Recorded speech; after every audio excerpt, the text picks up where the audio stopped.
on my way to the gallery at the Country Inn and Suites in Fond du Lac, and it's been a hectic day, so I'm taking this short drive to come down and say my prayers for this evening, so hopefully it'll go well.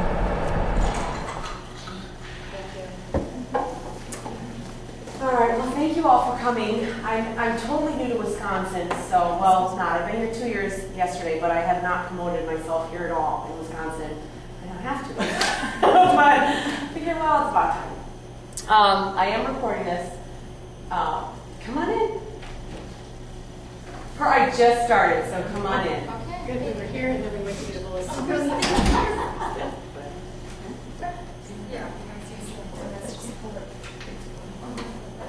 Okay, so again, I'm Rebecca Foster.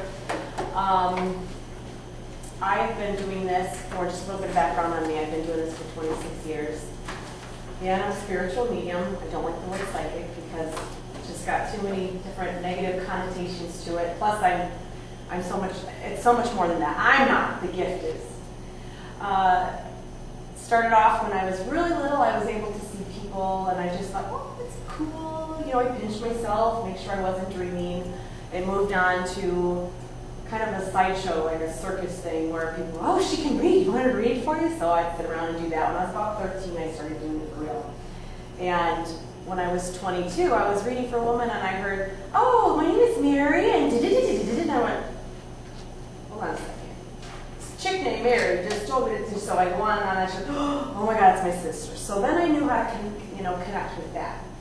And each time it would grow, and not Italian, I just talk with my hands.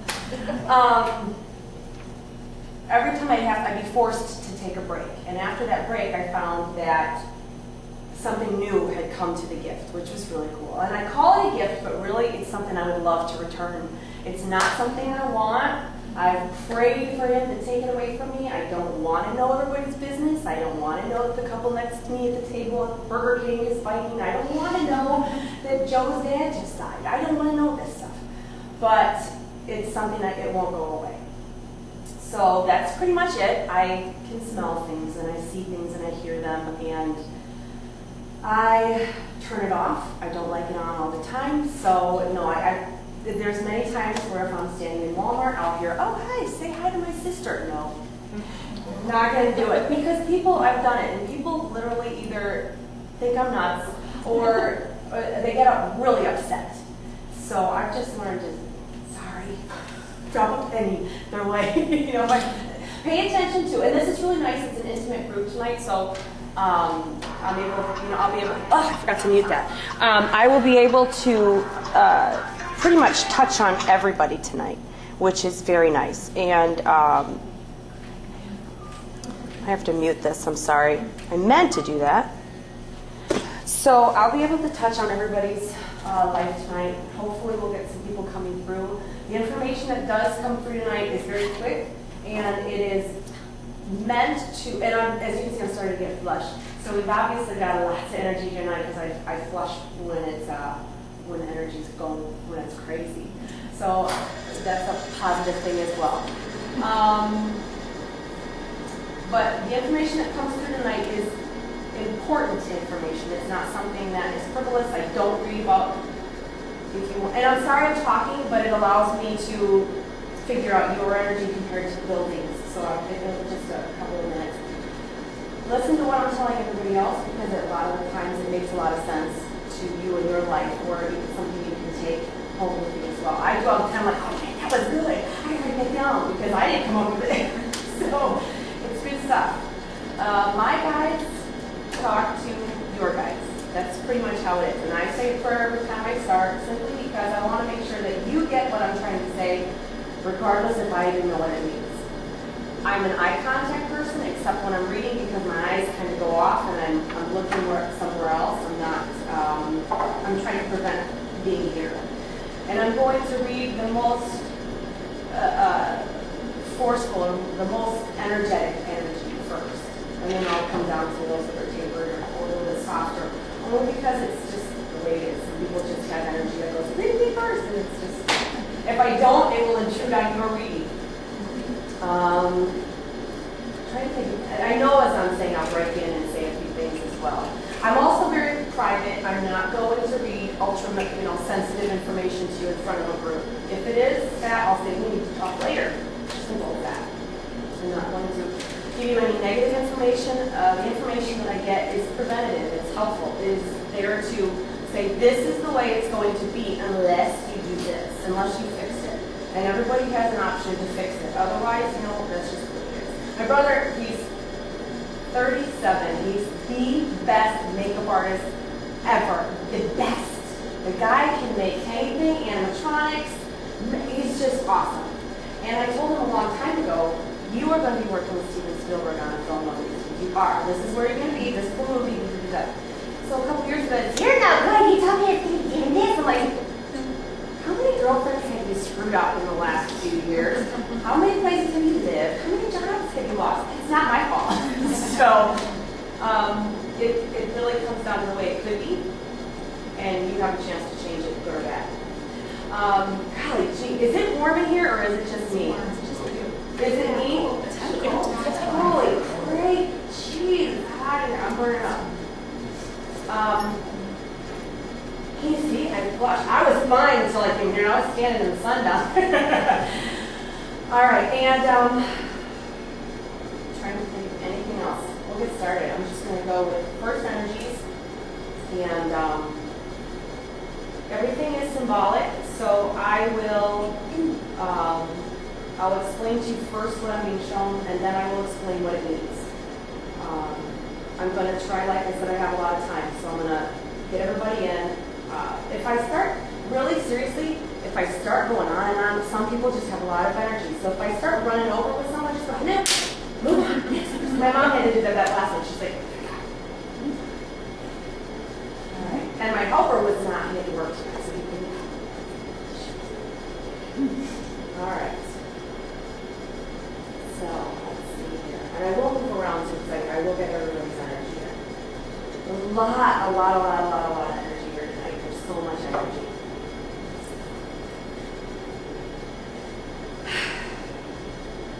I'm trying to figure out which one of you have to go. There's three of you that I'm trying to figure out which one to do first. All right. And what is your name? Tracy. All right. So this information that I'm going to give to you, I'm being told to tell you. Everybody should listen to because it is good information, and not only I think it will help you, but again, forgive my not having eye contact. I hate not looking people in the eyes, but I have to look elsewhere. Okay. So my guides talk to me on beaches. That's how, for years, that's how they do it. And the beach represents a person's safety, their security, their grounding. And then the water or the ocean represents problems or situations the person sees coming at them.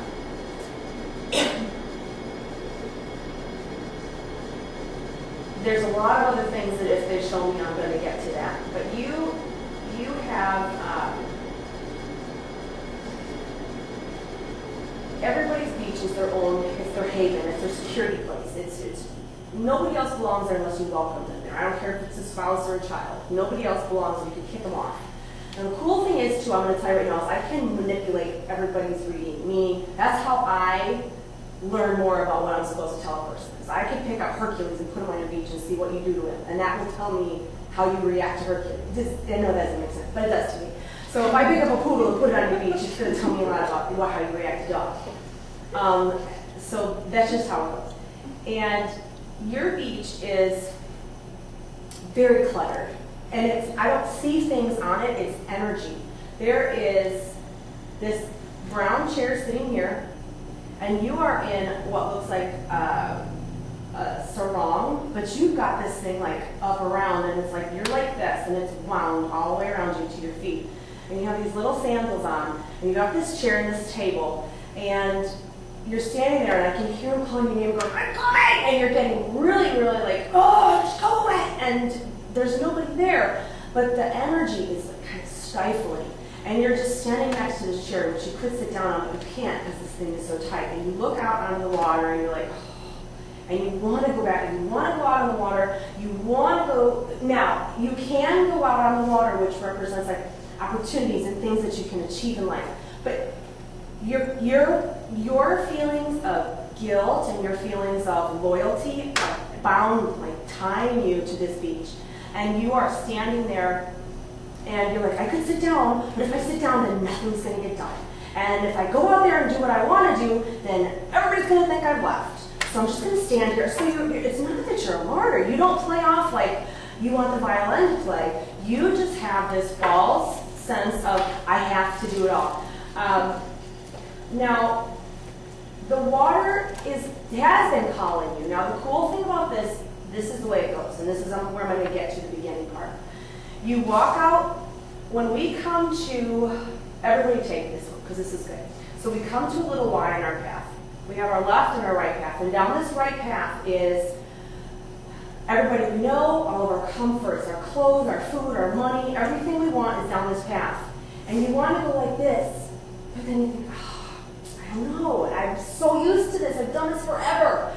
And this path over here is this huge dark tunnel, and there's little creepy eyes sticking out and a log that crawls across it, and you can't see anything but this little speck of light in the very distance. And you think, nobody's calling me over this one, nobody's telling me to come to this one, and I really want to go see what the heck is behind that, but everything is here. So a lot of times what we will do, everybody does it, is we will take this comfortable path. The great thing about this path is it loops back around and it puts you right back here. So a lot of times we'll go, here I am again, I have this choice, what do I do? And we'll take this path over and over until we finally go, I can't take it anymore. And you finally take the left path. And it's where our heart directs us, it's where God directs us, it's where our spirit directs us. And this path will make everybody happy except you.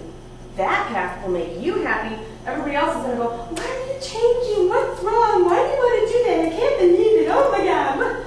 So that is the path that you're at right now. That's what you have to do. Because something is calling you. Something that you are meant to do is out on that water, and it kind of sits there like a little raft. It's just sitting there and it's calling your name. Come on in. Get some food. No, you're fine. Carpet is good. So that is what's happening, and that's one of the first thing that comes through for you is this pathway. And you also have a gentleman that comes through for you as well. He's not making himself too clear at this point, so I'm kind of ignoring him. And I really wait until somebody comes through 2 or 3 times to make sure that they're real, to make sure that they're actually trying to communicate with you and not just a passerby or someone who you're supposed to send a message to, that kind of thing. So you do have a gentleman coming by. I would say he looks like he's not saying anything really, but he looks like he's probably like 56, in his 50s somewhere. He's 56. Now, I will say this too. If you lose a child, or if you lose somebody, let's say who's 2, or somebody who's 90, it doesn't matter. The person who's 90 may come back when they're 26, because that's the way they loved. That's how they looked. They loved everything about it. Where, you know, a child may come more spiritual or a different light. So they will clarify that though. So I'll get back to the guy in a minute because he's not coming forward. He's just watching you, which obviously means whoever this is trying to make sure you understand that he's there, that he's okay, and that he's watching you over. But I don't know who it is yet, so I'll get to him. Okay. And when I'm done, I'll allow questions. I just don't allow questions or look at, I don't want that because I don't want to be led in any direction. And I'm sorry, what is your name again? Jason? Jason. Okay, Jason. Now, Jason, you have just come in off of the water. This is not, everybody knows what I'm talking about now. You have just come in off of the water. You're wearing what appears to be a scuba suit, and you are wet, and you are excited. You're very excited. Now, wife? Okay. The nice thing is your energy is on his beach, but you're not an intrusive energy. He comes on, you come on looking for her.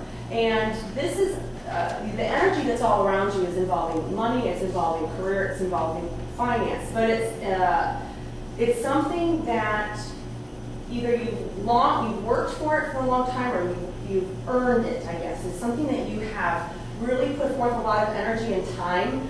And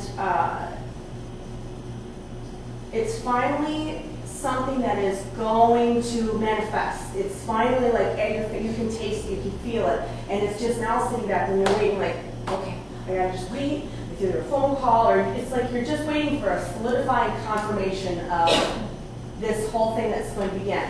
Now, you really put yourself out there, because I'm going to tell you, when you get in the water, the initial shock of getting in the water for you had to be a big turmoil. It would have meant that getting in the water posed for you a major loss. It would have posed for you major money going out. You would have felt like you were rock bottom, and maybe a little bit like you were drowning.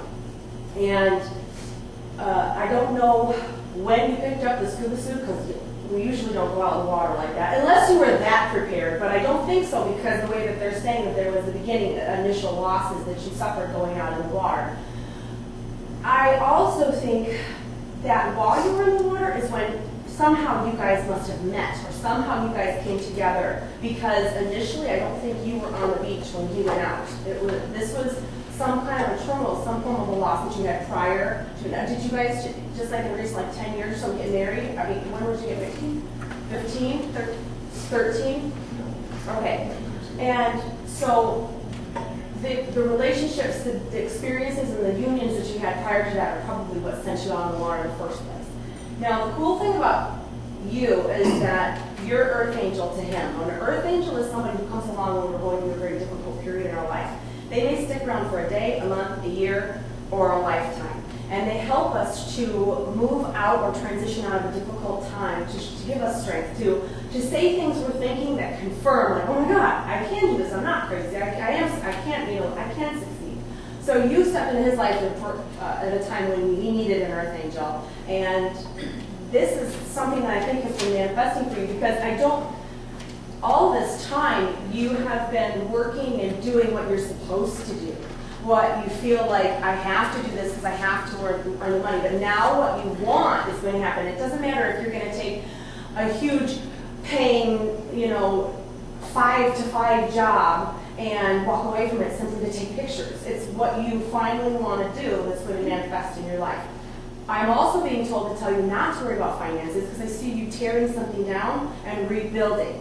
And that's another huge part, because not only does that mean something specifically in this life, literally, that you're going to be breaking something down and building it, but it also has to do with you symbolically as a person. So you have torn down who you were at one point to rebuild who you are. Did you read any of the book yet? I have a book and she read it, so you kind of have an idea what I'm talking about. So the house or any kind of structure represents you specifically. So that's what they're kind of saying, is you're rebuilding. And then you also have a J. Oh, well, you're a J, but you have another J that's coming through for you as well, or J sound to it. And he's swinging a bat. He's just going like this, and he's going click, and he's like clicking a bat. So it's somebody. I don't think he was very old. I would have to say. I'm looking at him. I'm only 20, so I'm 21.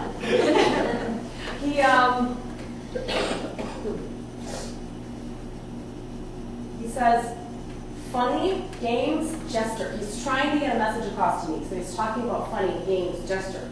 And he is, I'm missing something, because he just keeps going, doing this, going, like home run. He's hitting a home run. I guess that's what it is, hitting a home run.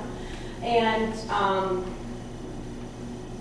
I'm sorry, letter C. So he must be wanting you. So it's a letter C, maybe like a C name, like Chris or Charles or something, but a C name.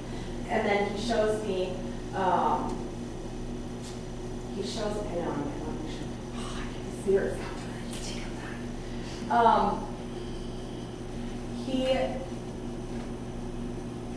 Okay, so he hits the ball, and he's showing me the C letter, and then what's he doing? It's like he's walking up he walks up a set of stairs, and then he backs back down. He's trying to show me something, and I'm not understanding it. So you're moving up, and then you're moving back down. You're moving up, you're moving back down. I don't get it. Go somewhere else with that, because I'm not understanding you. And he's not talking to me. He's using He's not talking. So this would be also somebody who may have died a little tragically as well. Somebody maybe a little bit before their time or by their own hand. Because a lot of times people who can't talk still haven't actually forgiven themselves to move forward. But he's talking to me symbolically, which means he's in a better place than he should be. Do you know anybody who had, like, who may have, you do. So you don't have to answer anything like that. I just was making sure that you might have an idea.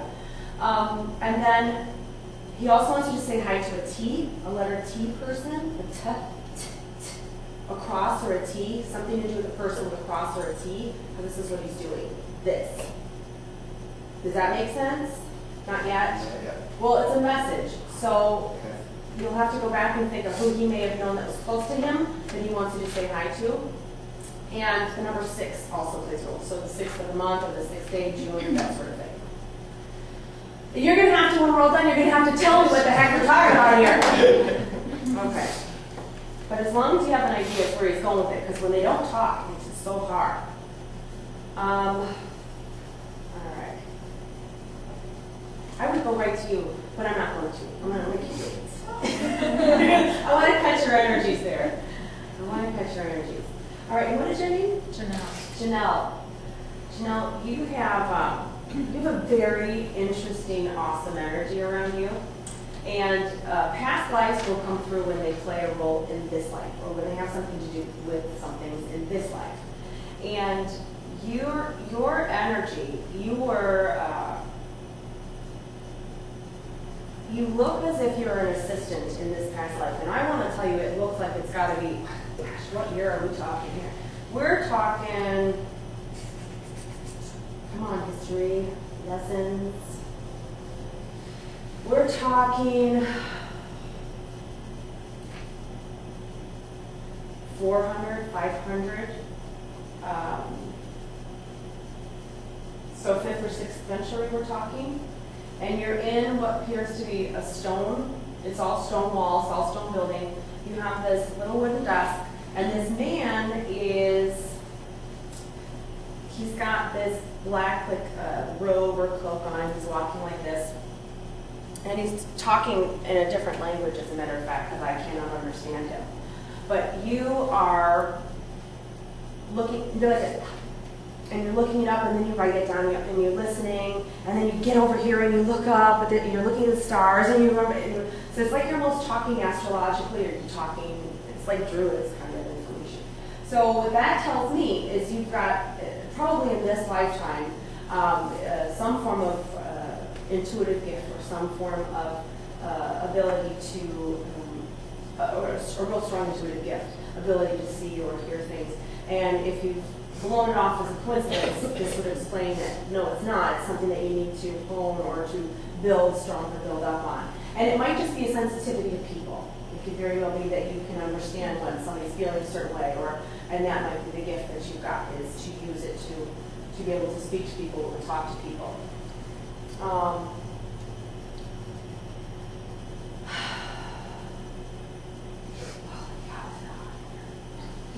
It is. I'm stirring up. Good crap. I don't know. There's a lot of energy. Once I get everybody in, then I'll slow down and I'll go back and touch on things too. So I just want to make sure everybody gets in, since it's such a small group.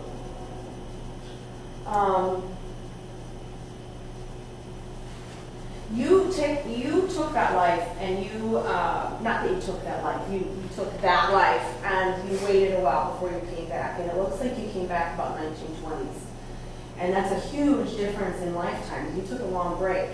So something, that you had experienced in that lifetime really, it stuck with you to the point where you really weren't sure if you wanted to come back in the 20s. And the 20s led to this life, so you didn't really know if you wanted to come back now. When somebody does something like that, when they're really not sure if they want to go back, they usually have some form of a difficult birth or early beginning that may affect their life in some way that maybe they weren't going to make it, or they just weren't decided to be here, kind of thing, like, do I really have to go down, kind of situation. It just seems like there's a lot of different learning for you that has that was supposed to happen in this life. So your life is never going to really take on a straightforward or straight direction. It's always going to be very scattered. And you're never going to know where you're going, and you're not going to know, like, when I grow up, I want to be a princess. No, when you grow up, you're just, I want to do this, and this, and this, and this, and this, and I want to do this, and then I want to learn about this, and then I want to go here and do this. So there's just like this never-ending desire for all sorts of different things, like a jack of all trades. So that's okay, and that's your life, and that's the way you're supposed to be. So don't ever think, what am I supposed to do because I haven't figured it out yet, because that you're doing it. Okay. That's always, everybody wants to know, what am I doing here? Why am I here? I don't even know why I'm here. I'm going to tell you the truth. I often go, why? Why am I here? Why? You sent me this long state. I have a 2-year-old. I was like this, why do I see him? And he was walking in, and I was like, I have to keep my windows closed half the time because I can't talk to the child. I can't go, honey, can you do this? I have to go, well, no, go do this now! Because if I talk like this, he thinks I'm playing. So then he goes, Mom. Funny, yeah. I just learned I don't talk in my house anymore. It's pointless. It's absolutely pointless. I ran out of the house. I said, I'm not coming back. Holy cows. Okay. Nobody else, it's just me. All right. This is Linda. She works with my husband. So I met Linda one day at a picnic, and her husband had come through to talk to her at the picnic. My husband's like, everywhere we go, there's going to be crosses burning in our front yard. But I said, I have to, because he's going to follow us home if I don't. So I like to preface that so people understand. And Jen, we've lived right across the street pretty much for 2 years, and I've never really talked. So other than hi, how you doing? So yeah, I just like to preface that so people know what's going on. So I've been waiting for him to show up, and I feel someone walking past you and not showing themselves at this point, but I know he's there. I know he came in with you, and I know he's there, but he's not saying much yet. And he's very talkative. I mean, he answered all the questions and saying things that day when we were talking. She'd say something, and then he'd say something. I'm like, oh, and first, but she didn't know that he was there, so that's kind of how it was funny. How do you come across like and tell somebody that stuff? But so I know he's there. He's just not made his presence yet. He may just be hanging out and enjoying the evening. Maybe he'll show up later. We'll see there. So, all right, now. If I'm talking to her about something and it makes sense to you, please say, you know, that makes sense to me, because if you guys have any kind of information that parallels, it will do this, and it will twist, and I'll pick up your Frank and your Frank at the same time that both work. It happened. If you watch the video, I had 3 people with engineers named Frank at my last gallery meeting. I had to sort that one out. That was fun. So, come on, right? You know, 3 engineers named Frank. All that. I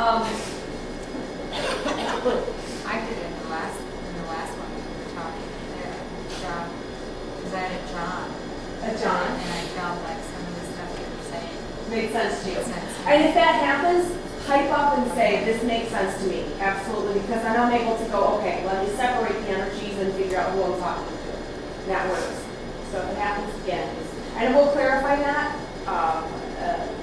when I'm done here. Now, I'm picking up a huge bead, like a big ballooned bead, letter bead. And I'm not sure at this point why, but I'm being shown this big red balloon, and it's the letter B. I'm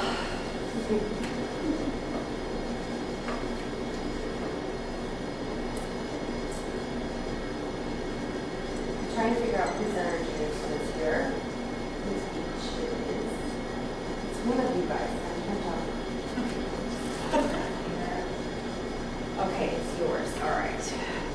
kind of like a hook. And what's your name? Kelly. Kelly. Is there Stacy? You're Tracy. You're Tracy. Is there Stacy? No? Okay, then I must have given still up on your energy. Alright. Your energy, you are to sit back and watch what's going on before you say anything kind of a person. What they're showing is that you are walking out onto a very long pier. It's dark. I mean, there is nothing else around you, and all that is lit up is the scant amount of this pier. And you're walking out onto it, and you're thinking, okay, I really need to talk about this, and I really need to check this out, and I really need to, but who am I going to tell, and how am I going to talk about it? It's just like, it's just in general. It's how everybody else may be talking about what's going on, but you kind of reserve a lot of what's happening.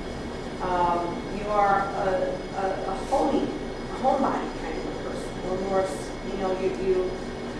the energy I pick up is very protective. You're very careful about what you release and how you release it, and the energy, you're very careful about who it goes to and how it goes to people and how it is sent out and who gets what and what kind of feeling.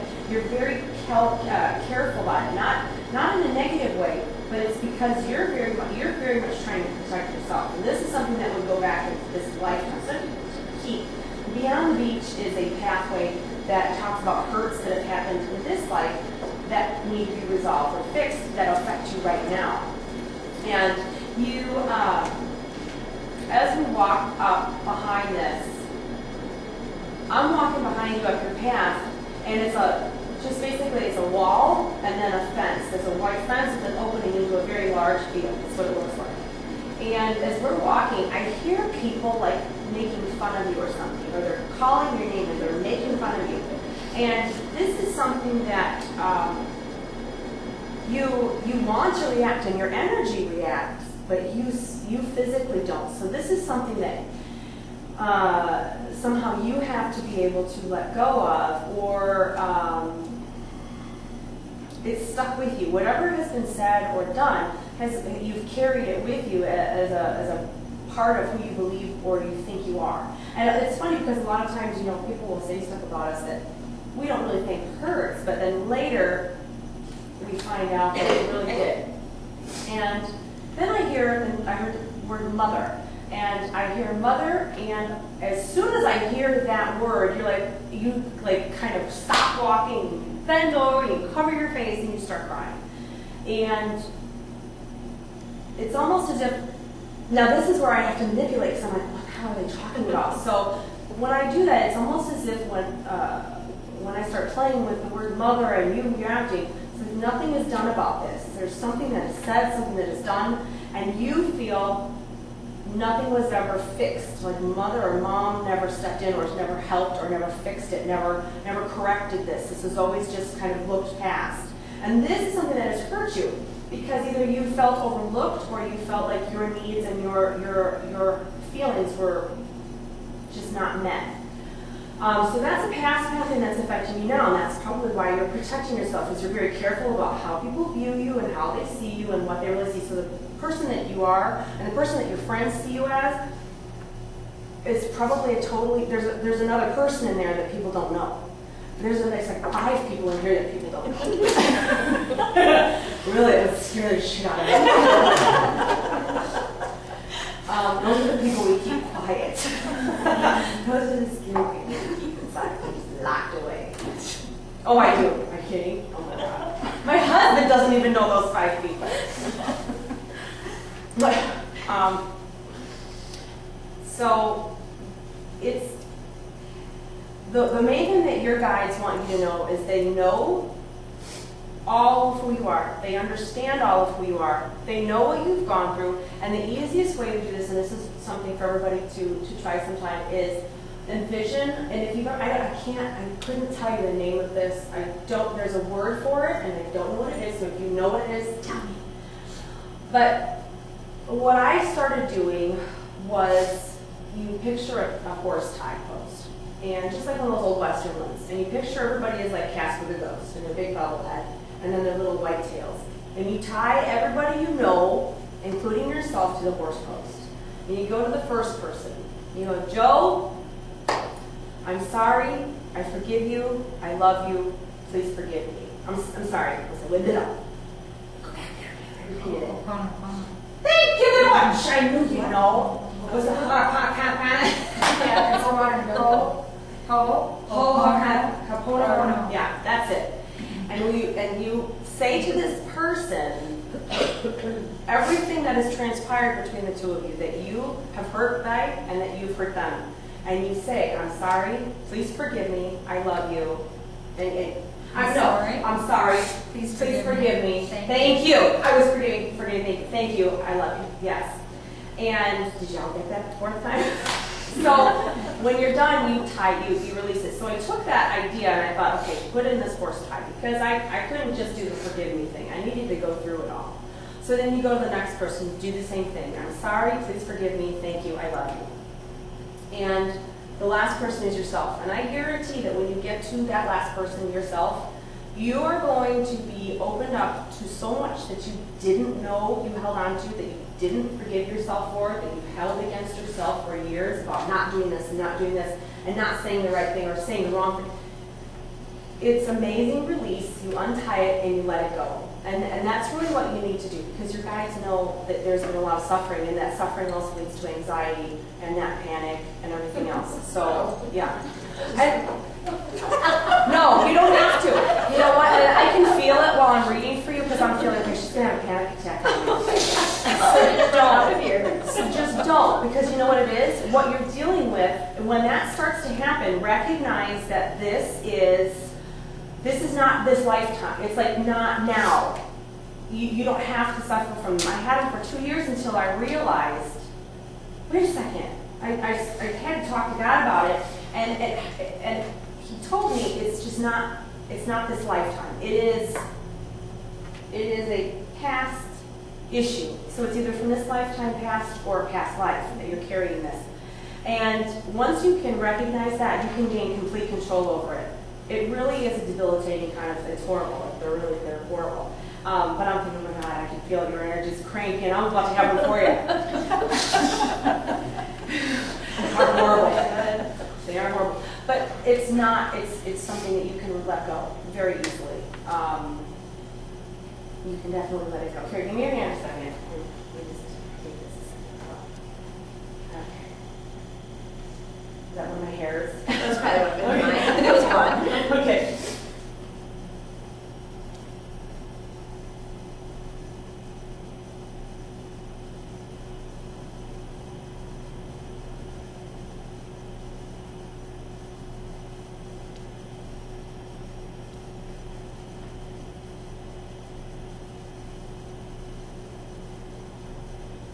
This is all the way down. You are a suppressor, big time. Because this is all the way down below your belly button. It's like make you want to throw up kind of a feeling.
That's a good thing. When you're right-handed, you're going to make money.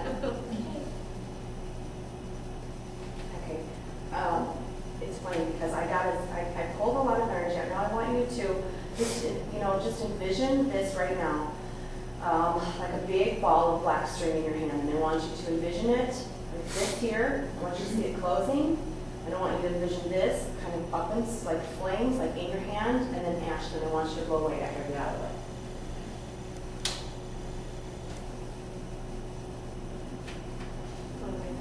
Blow away. Okay. Now, what you have to realize is I could not get all of it out. You're hanging on to a lot of it.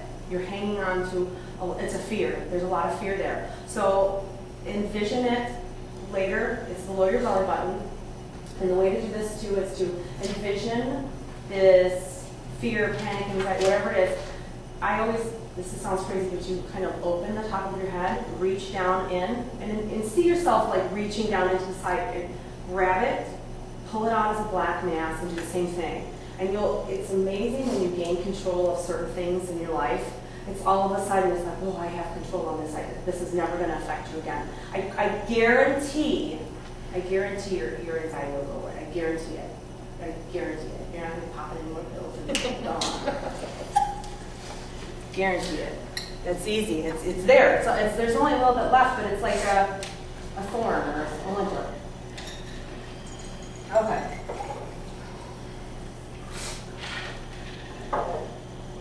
Okay, now what are the two of you? There's a major connection here.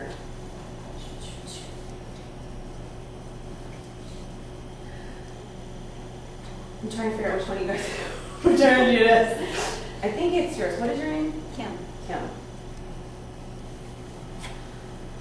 Kim, when I see you walking in a business suit through a department of I'm not sure what it looks like, but you're walking through a business, through a department, and you're calling the shots and you're delegating. So be it that you do this or not, this is what you should be doing because you have major leadership skills and you could take, like the entrepreneur, you could take a business from the complete ground and build it up. You remind me of Christy Cohen. She's an owner of a skincare company, and that's what your energy reminds me of very much, of a person who could take something that's in ruins and build it up to the top.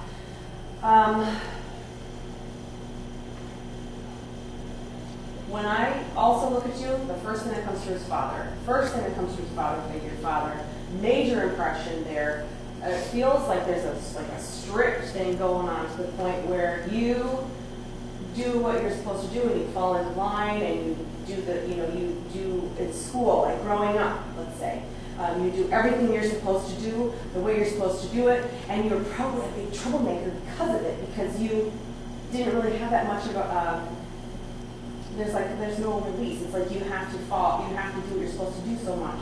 And this is partially where the success is, because you're always trying to do right and do the right thing and be successful. So failure to you can't happen. It absolutely cannot happen. That is a big thing, and that goes for family, relationships, and you're also very misunderstood. So you probably feel this way, but also people misjudge you. People, they don't understand you right off the bat. They don't get you right off the bat. And it's only because they don't know how to take you. They don't understand, where's she coming from? Is she serious, or am I supposed to be afraid or something? So it's not, you have a lot of friends in where you're concerned. Like,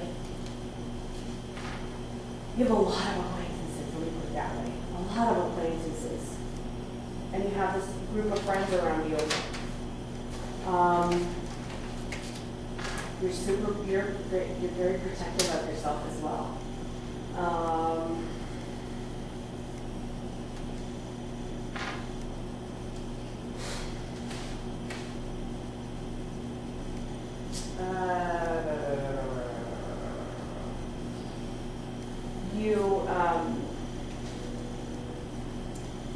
Let me see how I put it. This is kind of one of those sensitive moments where I'm like, I don't know how much I should say. You can, go ahead. It's okay. Okay. It just, what they're showing me is there's a loneliness that's around you, a big loneliness as far as what they're saying is you've put a lot of what you want on the back burner, and this successful person that you could be, and this leader, and this owner, and you put it all on the back burner, and there's just a major loneliness because when you walk in, you're like, okay, like this huge, like, black house. You just walk in, and then and you're saying, but I have all of this, and I have them, and I'm really supposed to be happy and excited, but there's this lingering feeling of, I still feel alone, like you're missing something big. And this would have a lot probably to do with relationships and the connections in relationships. And again, this goes back to you're misunderstood. I don't know who would think that this is how you like to be treated, or this is just how you want your life to be. But that person needs to understand that there's more, that you want more than that. And manipulation, so I can pick you up and I take you from this really nice environment. And I put you in jeans and a sweater and let's just say slippers. Let's not even go Uggs, okay? We'll go on slippers. And I throw you in a snowed-in cabin in Alaska. And you're totally happy. You're like, ooh, squishy sweater, it's a big neck on it. You get your coffee, you're in the chair in front of the fireplace, and you're happy. You got this big dog next to you, and you're okay. So this what somebody, this would be a spouse or a relationship that you would be in. This person needs to understand that this is not everything. That there's a lot more as far as the little girl inside of you that needs to be swept off her feet and picked up and made to laugh and to giggle. That's one of the most important things coming through for you. And the cool thing is, and I'm going to explain this real fast, is that I wrote this in my book too. Well, it's not really cool. It can go either way. Okay, so you're sitting down on these lawn chairs and you're having a drink with your significant other, and you realize behind you, all of a sudden you look and you're like, I never noticed this. There's this huge boulder behind you, and you say, I think I'm going to climb this boulder. And this person goes, I'm going to stay right here and drink my drink, and you think I'm going to climb the boulder. So it's freaking huge. It's tall. You break a nail, you scrape your toes, your knees, you tear your clothes, but you finally make it to the top. Now, instead of looking at this boulder, you stand there and there's this huge, vast expanse of all these beautiful places to go and things to do and things to see. And you yell down, you gotta come up and look at this, it's awesome. No, I'm fine, you come back down here, I'm waiting. And you think, oh my God, I can't go back down there. All this awesome stuff, I'm looking at it. Okay, fine, be right down. So you go back down and you sit there. And now all you're looking at is what you've already seen forever and a boulder, that you know at the top of this thing is everything you've ever wanted in your life. And this poop next to you won't do it. And you tell them, I'm climbing this boulder. You have a choice, okay? So you decide to climb the boulder. That person has the choice to stay there and be content in their life the way it has been, or to experience growth and new things with you. It's a choice. The best thing is to give that person the choice. Because then you feel better when you walk away and this awesome person goes, hey, my idiot stayed down there too. Let's walk together.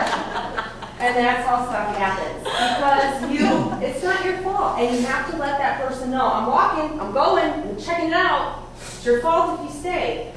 And that's when they go, what happened? All of a sudden you started this new thing and well, I decided to grow and you decided not to. And I cannot chemically, emotionally, physically be that person anymore because there's all this out here. So that's kind of the way it goes. And somebody miserable may walk over and go, hey, here's this really ugly boulder. Can I sit down here and figure it out? I feel like climbing it. And they're meant for each other. That actually happened to my brother. And I thought he was going to be happy, but he just found another drunk person at the top of the hill. stumble around on the field up there together now. Yeah, she's never gonna see this. I don't. We don't know what your brother we're talking about. That story is my story. Is it you've got that see That's that helps. really familiar. Yeah, it helps a lot of people. That's why you should take as much as you can from it because it makes a lot of sense. It makes a lot of sense. But you just have to come to decide, and I'm going to tie it off for you, is where is your happy medium? What can you take from all of it that you're going to be happy, and what just doesn't matter anymore that you can let it go? And then you have to talk it over with whoever this individual is and say, this has to change. I need this. That's fair to you. It's only fair. You have to express what you want because I can pick you up and put you on a penthouse in New York and you be some famous person making a lot of Trump money, but you've given up a lot to be who you are today in order to have what you have today and to make others, to give others what they have today. So, yeah, you can rub that in their face just a little bit because it feels really good. But then you want to be true to yourself. Okay. Jen, you know, it's crazy. I have prevented myself from reading you for 2 years now. And the reason I say that is because when you first brought over cookies when we first moved in 2 years ago, and when I first started, like, this chick's sitting there with a dog with her phone right there watching, oh, she's bringing cookies, okay. I'm like, do they know it's in his own room or something? But I've heard crazy stories about that house. Do you know if anybody died in our house? Well, I heard it makes so much sense. When we first moved in, I was like, okay, house is clean, house is fine, because every house I've ever lived in has been haunted. But then we got in. I sold it to the people that bought it dead. Okay, you sold the people who moved to Alaska for the railroad? Mm-hmm. Okay. Well, the people prior to that, I heard, was a huge Hmong family. That's true. I saw it before. Anybody died in that house? In the closet upstairs? Because there was some funky guy with dark hair and would harass us every night and harass the kids. And I'd go pee and he'd like, try to come in the bathroom. And I'm like, ooh, I was terrified. I'm like, okay, I'm in the bathroom at night and I have to turn on lights because the closet that's in the bathroom, it's a huge walk-in closet that goes into the bathroom. And I have to make sure that was closed at night because he was in the closet all the time. And at my age, I'm like this. Running out of the bed. My husband's like, what are you doing jumping out of the bed? I'm like, dude, he's coming. So, I don't like ghosts at all. I'll talk to them, but I don't like them in my house. So we finally did there's this thing where you can receive angels into your home for 3 days. So I asked them to come and remove this guy, which thankfully they did. And it never made sense until one of the neighbors who walks with little dogs all the time said, her name was Donna, I think. She's always walking down the corner. She walks up to the guy that, okay. Well, she goes, oh, there was a Hmong family. I'm like, what? She goes, oh, I think they had like a whole bunch of illegals living upstairs in their house and everything. Maybe they died in there and they just carried him out one night and didn't tell anybody. Because why is he in my house, right? So, but he's gone. So, to get back to you, I've always prevented myself from reading. I'm like, I'm going to read her one of these days. I'm totally reading her. She needs to be read. My husband's like, don't start! Okay. Because you're like me, but you're worse than me because she's never home. She's like in the garage, out of the garage, in the garage, out of the garage. And it's not like I'm watching anybody, but I just came from Iowa, and I'm originally from Chicago. Who cares? And you don't know anybody growing up in Chicago. Not a soul, and your neighbors live next to them.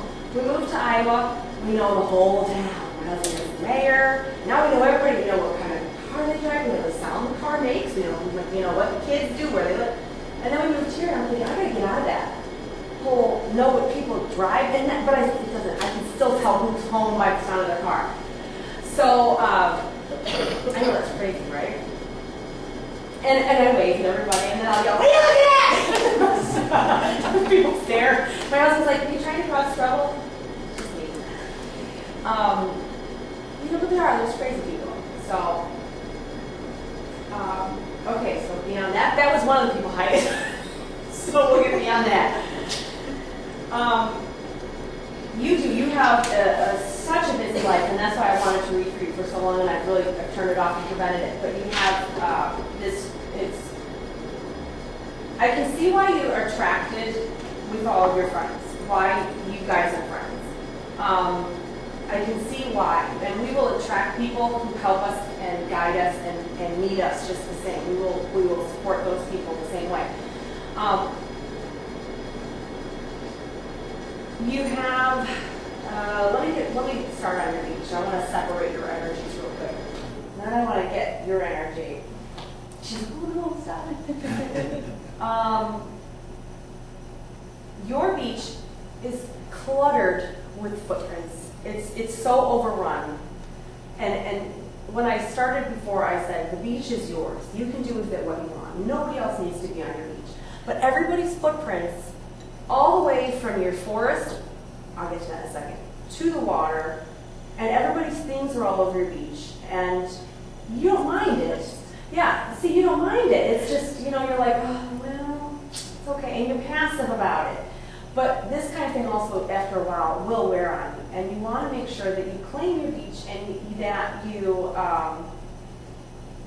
don't allow people to do that. Because you will start to feel like you are taken for granted or not appreciated the way you want to feel. And every mom wants to feel appreciated slightly. And that's just a given. You don't be psychic to know that. But, see, the thing is you don't mind it. You don't mind it at all. I think you're looking at it as this isn't going to be a forever thing. So you don't mind the footprints. And you're very involved. Like, you know where they're going and what they're doing, and you give them a limit on the water. So that's also very protective. So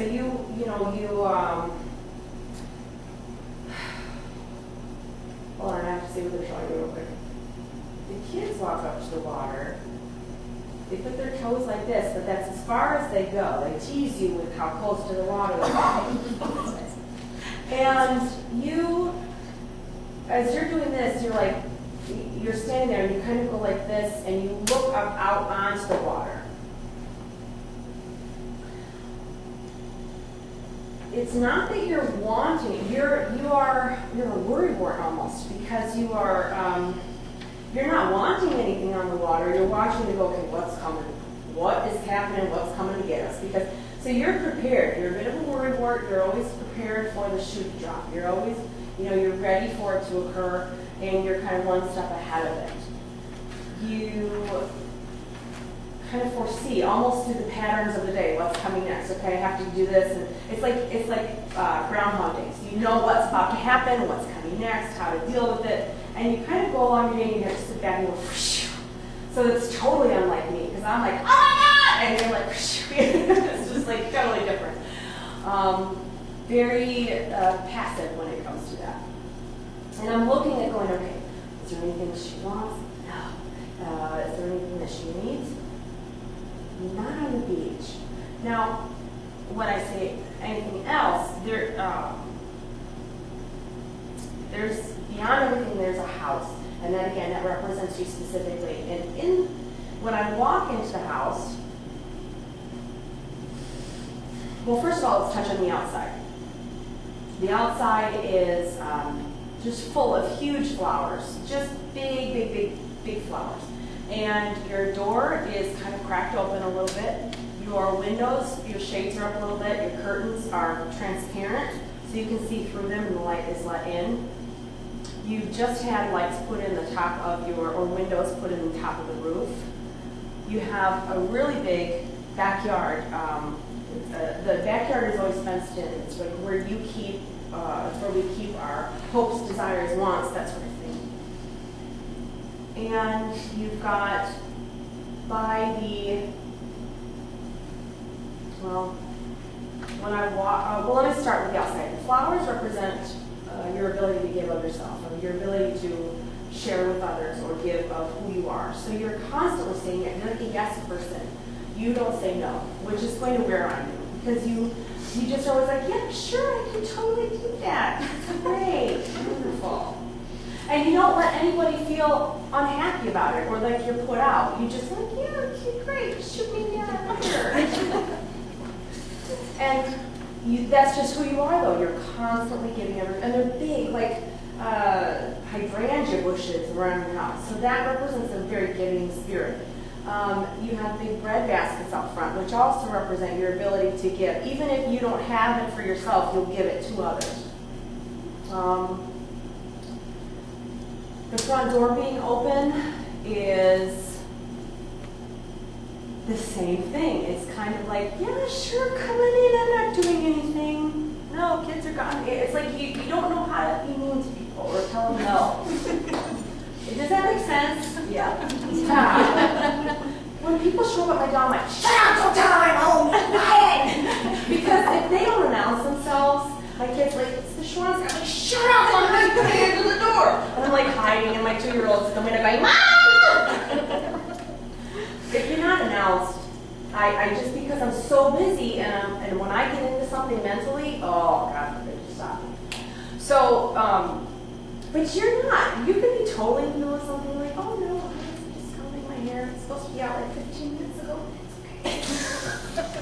So, that you have to control. And only reason is because what they're saying is, it's great that you are this giving, and generally, it's genuine from your heart. It's genuine from your soul. You don't just do it to earn points. It's just who you are. And then the door cracked open is, sure, you can come in. But then, again, you don't want to be a doormat to absolutely anybody, but there's this kind of there's no way you can't feel that way once in a while, especially by the ones that you love. The skylights represent your looking upward, your ability, your faith, your want for more knowledge, for more information. And you really lean on that a lot, even if it's just an inward faith. You don't have to go to church every day for God to know that you love Him and that you care about Him, because I have still yet to find a church that is going to accept who I am. And I can't go to a church that's going to tell me that a person like me is the devil, because I just can't, And most churches do. So we just don't have talks all the time. And the cool thing is, you just kind of picture yourself. This is the relationship He wants with you, okay? And it's really cool, because I just picture Him, and He'll be sitting on a bench. This is Jesus, and He's sitting on a bench, and He's walking up the lake, looking at the lake, and I'll go up and I'll sit down, I'll lay on His lap, and He'll play with my hair, and He'll tell me about all the bad things I did that day. And I'll go, oh my gosh, I'm so sorry. I shouldn't have said it like that. I should have fixed this, because I am the biggest sinner anybody's ever met in their life. But the thing about it is that you have to understand is God doesn't pick perfect people to do His work. Because if you're perfect, you don't understand what she's going through and what he's going through, because you've never learned it because you're perfect. So He picks people who are completely imperfect, who are completely not what you... Did you listen to the radio that day? Did you hear Greg when he goes, you don't look like the type of person who does this? I'm like, really?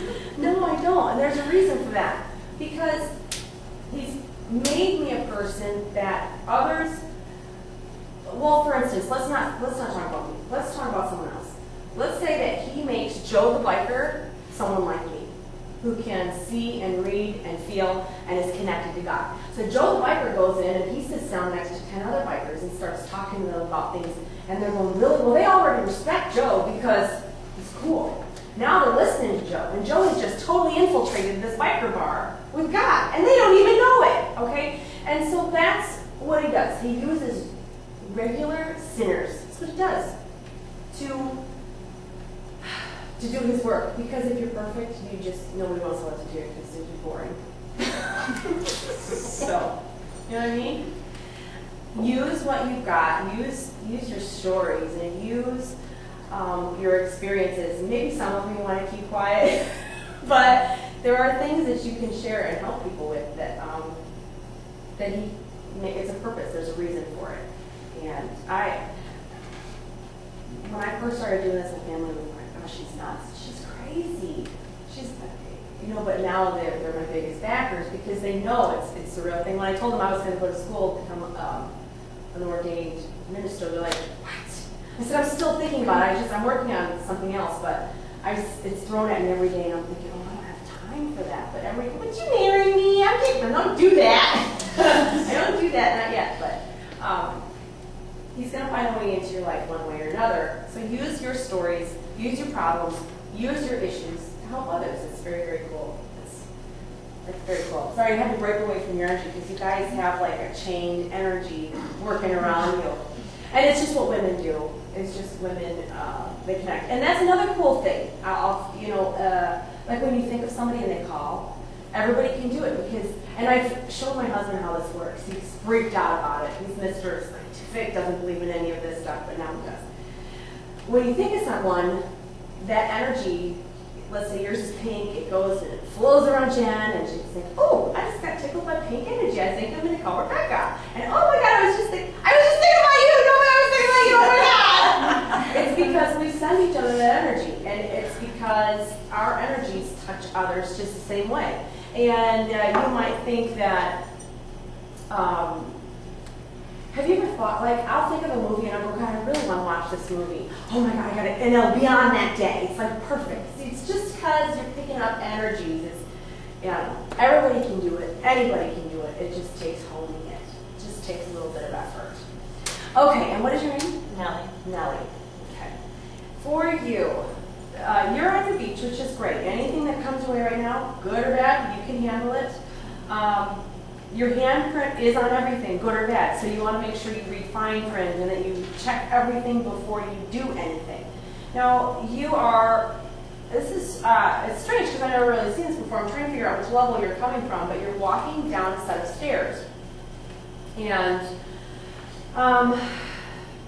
you just keep doing that. And there's 1, 2, 3, and 4. So there's 3 sets of stairs in the ground. So the number 3 is a big number. So 3 days from now, 3 weeks, the 3rd of the month, March is too far. Which the 3rd is tomorrow.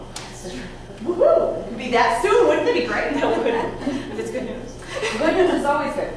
It's actually, I think, something unexpected. So it may be something that a while ago you were thinking about, and now it's finally going to happen. So you're finally getting the phone call you wanted. You're finally going to get the information that you've been waiting for. But it's with a 3. And the thing about it is it's something you wanted a while ago. So now it's going, okay, so this is now. I can do that. It's real. It's happened. I don't know if I want it. So it's something that may not fit into your life at this point. And you want to really sit back and contemplate, because this is the kind of decision that you go, oh my gosh, what do I do? Because I really wanted it at that time, and now that it's here, I kind of feel kind of sick about it.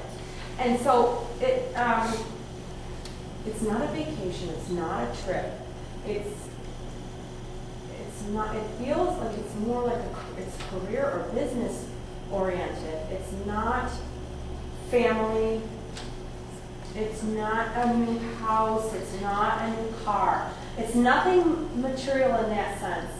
It's all about you. It's a very personal thing. It's something very personal that you're going to be getting confirmation on. But then it's, I don't know if I want to do it now. And if that's the case, what you have to realize is this is an opportunity. Most opportunities will enter your life and will just add to your life. They won't change everything. But this has the potential to take you in a different direction. And that may very well be career-wise, work-wise. And you have to decide, it's what I really wanted. Hours are not exactly what I'm going to have to change this. You're just going to have to weigh it and figure out whatever. Now, the thing about new opportunities is new way to work, new times, new people, new experiences. How are things now compared to what they could possibly be? It's just a hard decision. I wish I could help you with it, but because it's a possibility of a life-altering change, I can't. That's the only thing they don't give me. It's like I can't make people love you. I can't tell you what to do on this path. I wish I could help people. The only thing I can refer back to is the path, right and left. What you're comfortable with and what's new, where you want to go. But you can't screw it up. You can't screw it up. You can't screw up your choices. So that's a good thing. I feel like we have an audience, but nobody, I'm wondering what is holding people back. Because I feel like we've got about 5 energies in the room that are not coming forward. And it might be because I'm twisting them. So I'm going to keep reading, and then I'm going to see if I can connect with the people that are here. All right. Perfect. And that'll be perfect timing then. Okay, I'm sorry, what's your name again? Carrie. Okay.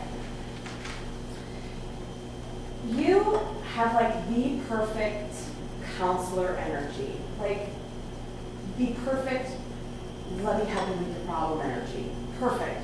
And the reason I say that is the first thing that is shown to me is your forest. And the forest represents a time in our lives where we are forced really to walk through a dark wood. And the path is scary and everything around us is lighting up their eyes. And it's like walking through the woods in the middle of the night. It's terrifying. You don't know where you're going. And then that entrance leads out onto our beach where we finally find that safety. And we can always go back in and check out that forest again. But what you have done is you set up like a little welcome table outside on your beach. Now, strangers are always welcome on our beach, either off the water. Some people will allow them on their beach, but it's always good to kick them back off again because you don't want their energy staying. You know that, like the vampire type of people that when you're done talking to them, you're like, oh my god, I seriously can't stand talking to this person because I'm exhausted. And if you don't know someone like that, then you're probably that person.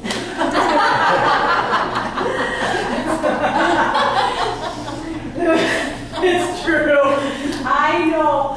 From doing this all for 26 years, I know so many people like that who are friends that are just like, I can't even talk to her right now because she's going to suck the absolute brain out of me right now. So you have this table set up and you've got little like tickets and you've got little candy bars in the basket and little refreshments, and people are like zombie looking, like they come walking in they're exhausted. They're through a lot of turmoil, and these people are coming in out of the forest and finding your light, and you're obviously attracting them.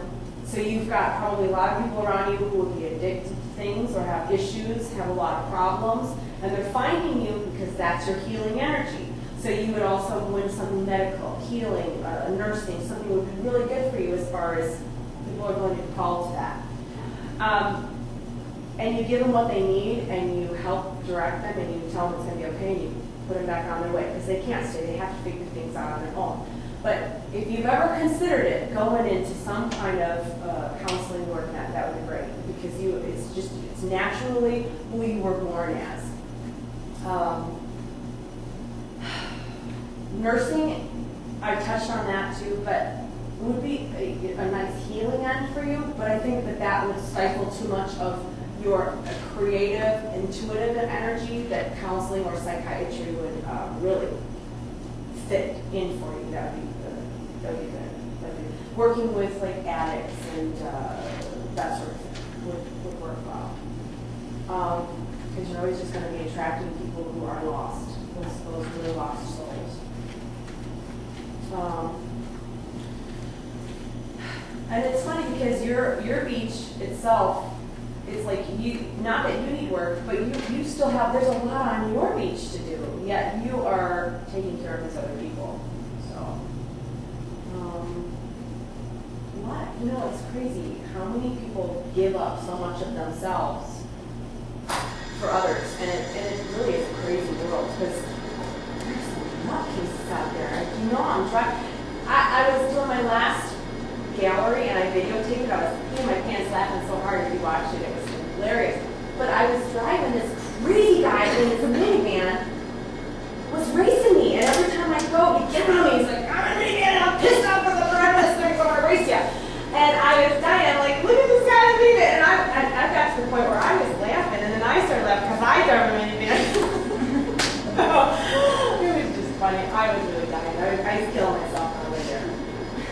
But I was falling asleep. I had to make myself laugh, so I videotaped some of my trip on my way to my mom. I don't even know why I told you guys that. I had no idea. I just went off on a tangent there. Okay. One more thing for you is that you are barefoot, but you have an ankle bracelet around your left ankle.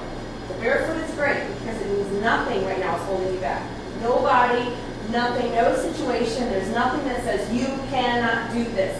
The whole chance and opportunity for you to do anything you want right now. If you were to think about it, you can do it. maybe not fly to the moon, we don't want to go there. But realistically, whatever you choose to do right now, you can do it. Nothing is going to hold you back. And the one thing that they want me to point out is the left ankle bracelet says your logic is the only thing that kicks in. And it's the human brain that's kicking in going, well, you got this and this and this. I don't know if you should try this and this because of this and this. So that's the only thing that is, you want to take that bracelet off. I can't do it. You want to envision at some point taking the bracelet off. And it can be hard sometimes. You'll see, you wait, you're going to get home and go, I'm going to take the bracelet off. You're going to try to take it off, it's going to go back, right back on. And you have to work to finally say, to envision taking it off. And then think about what you really want to do. What do you do, by the way, if you want me to ask? Well, have you ever considered going into counseling of any kind? No, but the nursing I did at one point, I thought about it, working with inmates. Actually, years back, I wanted to help inmates. Okay. And so 10 years now ago, when I graduated from high school, I did jump into corrections, and I was there for a few years. And Well, so that would probably be the only you need to nurturing your consider it, because the nursing is along the same line, but it's not for you because you're going to want to move, you're going to want to go like a parallel, a horizontal, I guess, move. You don't want to stick with the nursing. There's too much. It's not the kind of healing that you're supposed to do. Okay. And what is your name? Anna. Anna. Okay, Anna.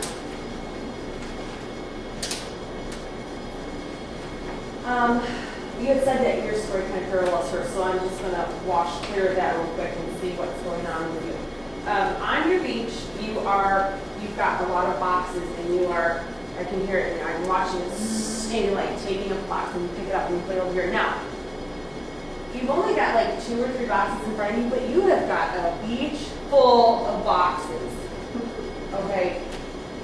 You have been, it's like every time you make a life change, you start over fresh, you start over new, you like cleanse everything by boxing it and putting it away. Now, that's not a bad thing to do, but it's kind of pushing you further, like closer and closer to the water.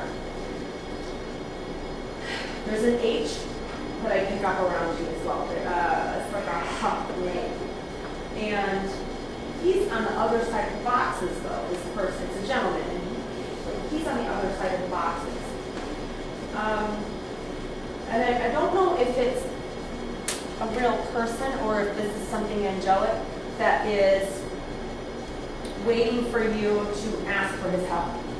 And I don't feel like you've known this person in this life. I think this is somebody else's attachment.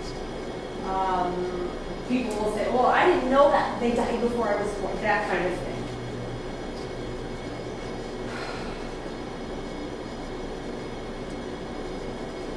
And they're not showing you the rest of the beach, just all these boxes right here and here. You don't have a draft. The water is okay. It's a little dark out. I'm backing up. And what is on? Okay, let's see. There's an address on the box, so these must be getting moved somewhere.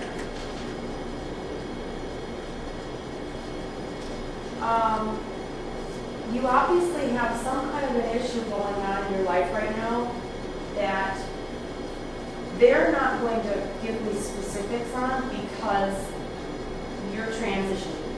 Meaning, whatever is happening, you can't listen to me. You have to listen to this, your heart. They're trying to get you to trust yourself finally and to trust your instincts and your gut and your heart because that's where they're talking through. That fine hairline between, am I hearing that? Am I thinking that? It's really hard sometimes to discern between my own voice and what others, it's difficult. And that's what they're trying to get you to do. This is a life-altering thing happening here because the choice you make is going to make a big difference. And it all has to do with who you are growth-wise. And I hate when this kind of thing happens because I can't exactly give you everything I want to give you because they won't give it to me. Because you want an answer to something that I can't give you. What should I do? And I can't answer that because it would be too easy then. And you have to find out through your own gut through your own instincts, through your own heart, what the result will be by, do you understand what I'm saying? Mm-hmm. This is like the third time we've come to this problem as well. This is something recurring that you've put off. It's something that you have not been able to decide. It's something that you've made concessions about, and it is something that you have given the benefit of the doubt about, and you have, every time we do something like that, we lose a little bit more of ourselves and think that you're at a point where you feel like it's the need to either just close your eyes and jump, or just sit back and kind of live it. That's the only way I can put it. They're not, when this kind of thing happens, they won't give it to me. I wish they would. You've got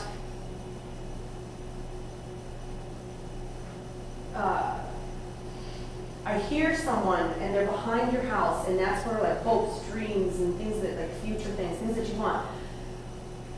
They're behind your house and they're going, would you come on, let's go. And it's almost like I want to say like film movies without the final drop off at the end, okay?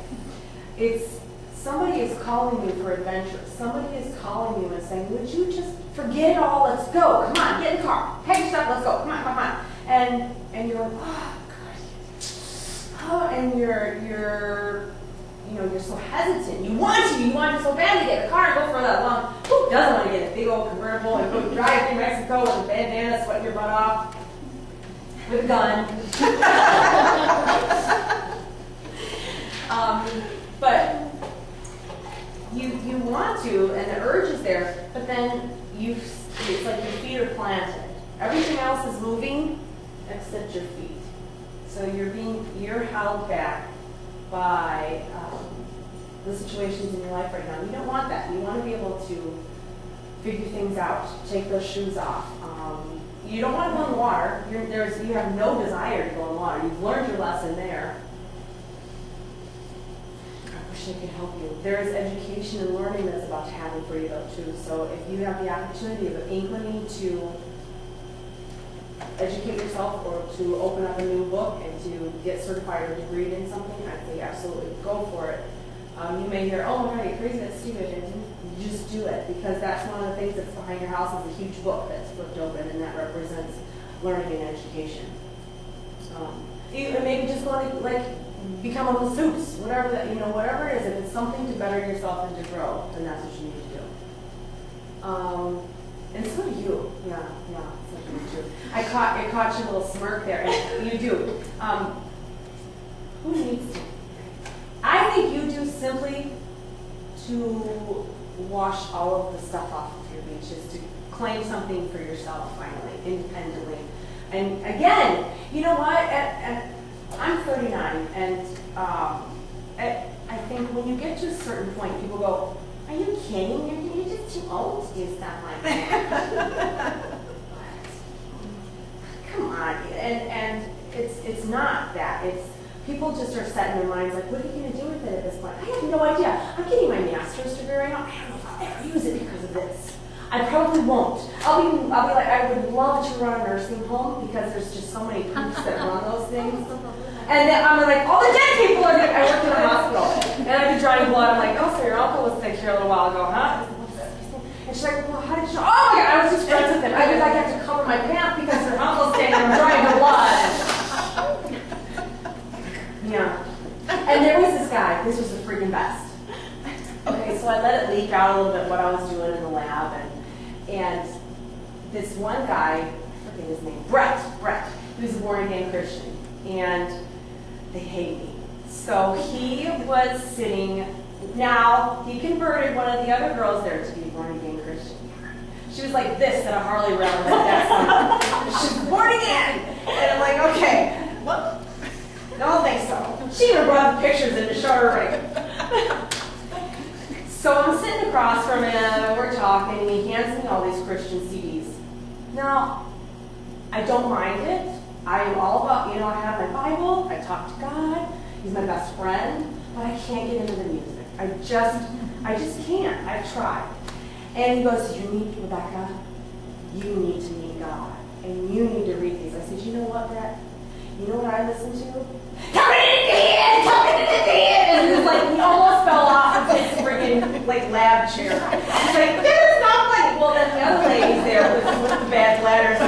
your pants, you know? And I almost fell off my chair because he finally got it. I'm like, would you leave me alone, Mom? I don't care like this.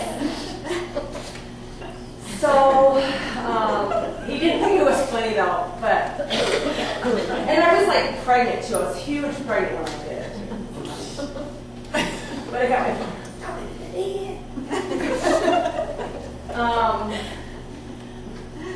so I don't even know where I was going. But Sorry, getting a master's degree. yes, and see that's it. And I have no idea. I am certified in so many different things, trying to get away from this. But I love to work in a nursing home sometime. But like I said, You have too much conversation. too many conversations, too many deaths, and then I'd be talking to them after they were gone, and you know. All right, but that was working in a hospital. It was fun. That was fun. I would really superbly love to work though in a funeral home. I would. I would love to do that job. I like going to funerals. Isn't that crazy? Because I'm able to see the person that they know that they're happy. Are you there? Are they there right away? Always. Always there, unless it's a suicide. They're always there. They're always at their funerals. They're always at Christmas. They're at birthday parties. They're always everywhere.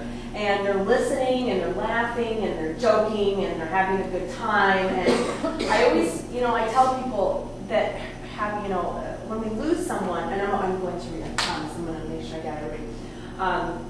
When we lose somebody, the best way to put it is like this. So you just died.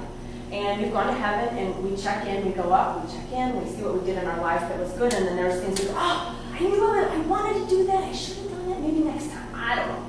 And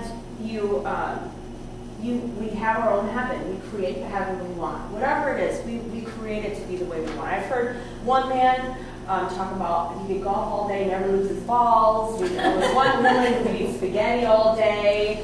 One guy was paraplegic, and he was sleeping, and he was excited because he was driving a truck when he wanted to drive a truck. And so our heavens are what we create. So you go up to heaven, and when you do that, you're able to go wherever you want, see who you want, do what you want. And you come back down, and you come and you see your loved ones. And your loved ones are having a really difficult time with you dying. And they're crying, or they're very upset, and they just can't move on.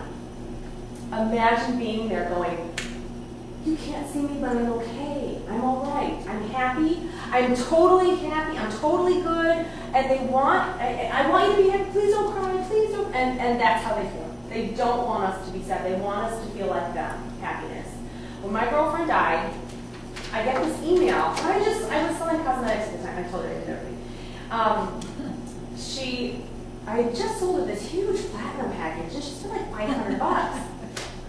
Hello? And I wasn't reading her because she's my friend. She never asked me to do that. So I get this email. Hey, Becca, I just want to let you know Mom died. What the frick is this? Who the hell is this? And I'm like, Becca.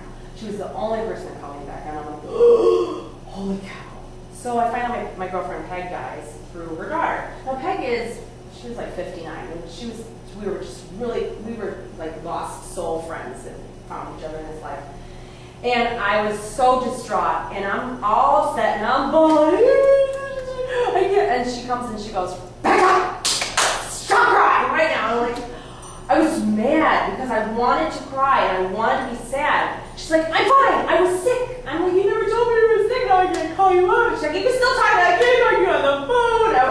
I was mad because I wanted to cry and be miserable for her because I was so sad, but she would let me. And so I had to snap out of it. And that's the way it is. If you could hear them, they do the same thing. Shut up, quit crying, because they don't want us to be that way at all. They want us to be happy renewal and live, and really live. I know another woman right before her husband passed, and she pretty much, I'd read for her and he'd be there, and they would have a little conversation, and she pretty much willed herself to be with him. And it's just, they don't want that. He kind of did, though. He bring her flowers all the time, and I'm like, I'm not telling you have flowers for her, but so. Okay, so I have to, let's see, I haven't touched on it yet, okay. Let's see here. Okay, so I see the beach, I see the water. What's her name? Hmm? Cheryl. Okay. The beach, the water. You have that, you have an energy of, what would I call it?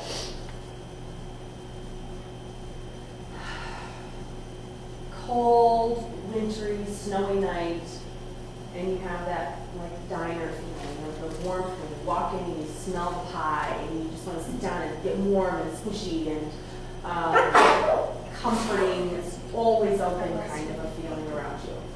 And not that you're a diner, you have the energy of that openness and that welcomeness. A person's able to come in and just feel like they could sit and knock the chill off. Your beach is open to everybody and open to anyone. You have a dog around you that's passed over. What? A dog around you that's passed over. It's a rather large dog. 3 of them. Okay. Did you have the St. Bernard or something big, like color, like the white, brown, black colors? Lady, well, years ago I had a St. Bernard, but recently, Well, this dog is around you right now. this lady, I have a black lab, I had a Virginian pit bull, and I had a boxer lab, and she was brown and white. Okay. Well, the St. Bernard is around you right now. And now that's a freaky dog to come through all on its own, right? Usually they're a little like.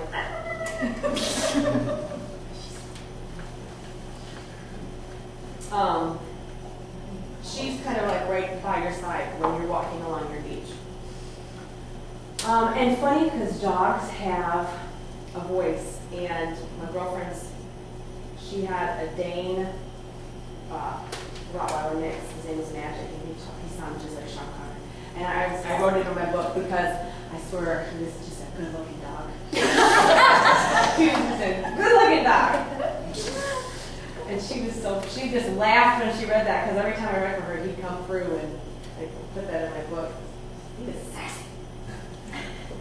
I didn't see the dog, all I heard was his voice sounding like that. Now, animals are pretty amazing because they will tell a lot about a person.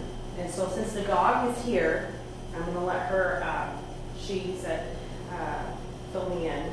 Now,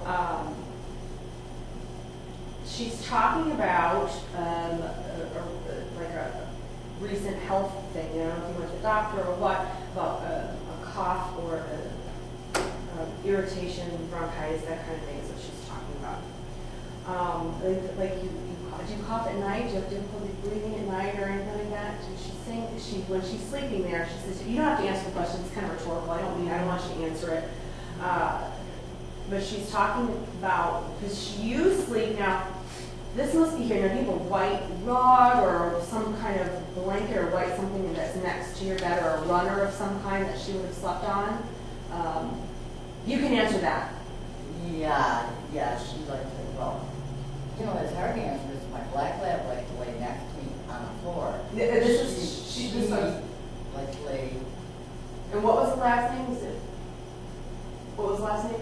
You have a lady? We had a lady and a Jake. A Jake. And there was a little lady too. And a little lady. Okay. Well, this St. Bernard, she is to your right. So do you sleep on the right side of your bed or something? It also looks, now I don't even know if this is maybe your actual room or if this is a different bedroom, because it's more cream colored. And then it looks like there's like circular doilies or round things that the lamps would sit on. I don't even know what it's called, like a lace thing or what do you call them? Doilies. It is a doily, okay. But it feels like it would be somebody else's house. This might be like a grandmother's house or somebody else's house where the doilies, and then there's like a little lamp with a white shade on it. And everything is We had a very, bedroom that we always call ladies' room, and there was a lamp up there that had a white shade. okay. But we always called it her room, called the ladies' room. Now, we've got dogs coming through. I used to read for one woman's cats all the time. She goes, would you do reading for my cats? Okay, great. A living cat or a cat that has? Yeah, they were living, and she just wanted the cats to be read, so that was fun. fun half an hour. But I do animal meds though, in case there's a problem with an animal, if they're, if they've got an issue. She's talking definitely about lower intestinal problems and lower issues, colon, lower intestinals, that sort of thing. Not for you, but for her. And referring back to you now, she's talking about this cough. Have you had a cough recently, or did you get? You don't even have to answer it. I don't want to be led in any direction. So she's mentioning, she keeps like, she keeps doing that. So she wants me to clear my throat. And then she's talking about you. And then she's also talking about, it sounds like she said frog or hog. Hog? Hog?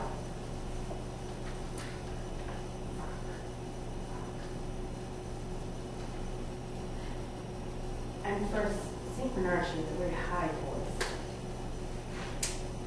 She says that you have a man in your house as well. And he comes to the bedroom door and he just stands there. Looks like the number 7 is around him, so the 7th of the month or July. Does that make sense for you too? Yeah. Do you have a guy in your house? Yeah. And Does that make sense? yeah. Sorry. Interesting. Okay, so we're crossing wires here. Sorry. No, that's okay. That's okay. Do you have a guy in your house that you know of? Okay. And okay, so I have I to. might have one in mind too. You're And it's a 7, he was born and died on the 7th month. really. Oh boy. So we got a lot of parallels here. Does cricket make any sense to me? For you, cricket, with Jim and cricket. Does that make any sense? Jim, cricket. The dog is Jim. And also, it looks like a casserole bowl. It looks like it crashes, or it looks like a bowl with a lid that breaks or crashes. That she's talking about. I think what she's trying to do is give you information so that you know that it's actually her. So she's not giving you something that you need to know that's going to happen. She's giving you information so that you know that it's her. So she's talking about this to let you know at some point this blue and white, it looks like an old-fashioned pattern on it, broke, crashes. And then she's talking about a fruit border. A border that's got fruit stuff on it.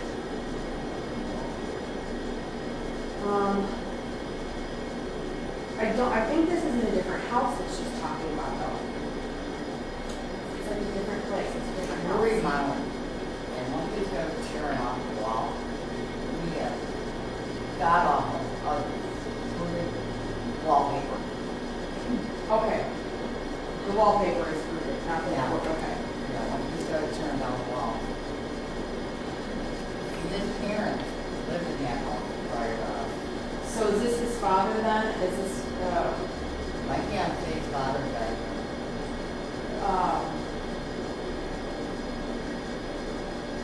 it's like a short one syllable. It's like, I want to say bird or ark or something. It's a very short name.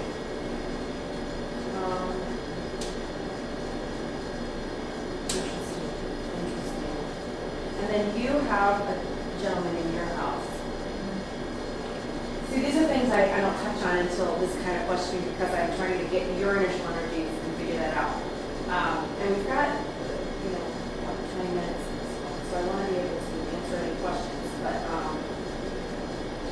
most of the time, the spirits in the house are not menacing unless you live in my house.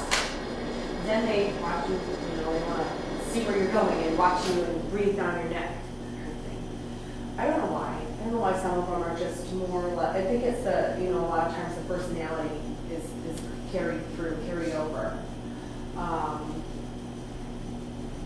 If they don't go to heaven, it's more like a person who's just without a shell, and you're dealing with the actual personality.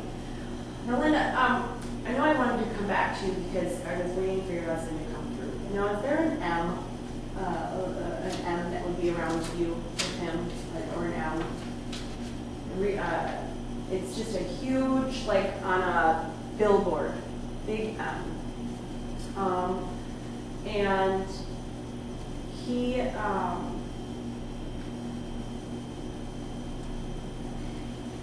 talks about you making, you make your dinners still, there's enough for the two of you, and he shows you making this dinner and you kind of cut it down the middle, and you slice down the middle just as if you were sharing it. And you talk to him all the time as if he were right there. I mean, he hears you constantly, talk, and he responds as if he were sitting there with a newspaper just listening to what you're talking about for the day. He's talking about, I don't know if I told you this, I don't know. If I mentioned this before, let me know, but he's talking about your foot, and somehow your foot, he's talking about you hurting it somehow, or be careful if you haven't hurt it, be careful if you don't hurt it. Walking, and it feels like it would be the right foot, the way that you're walking.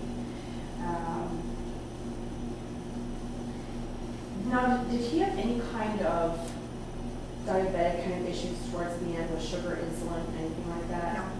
Do you have anything like that? No. Okay. He makes me, I can smell that acidic, I can smell that acidic smell that if diabetics Mine did. Mine did. Yours did. Is there any kind of gangrene or any kind of issue that was dealt with not so much gangrene, but the sore, a wound? Am I paralleling again here?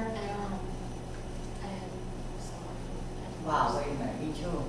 I thought something, yeah. Okay. All right. So the first one I'm talking about, well, I was talking about your husband. And if this is a parallel with other energies, like I said, I got like 5 people here who aren't talking. So, is a rather taller gentleman.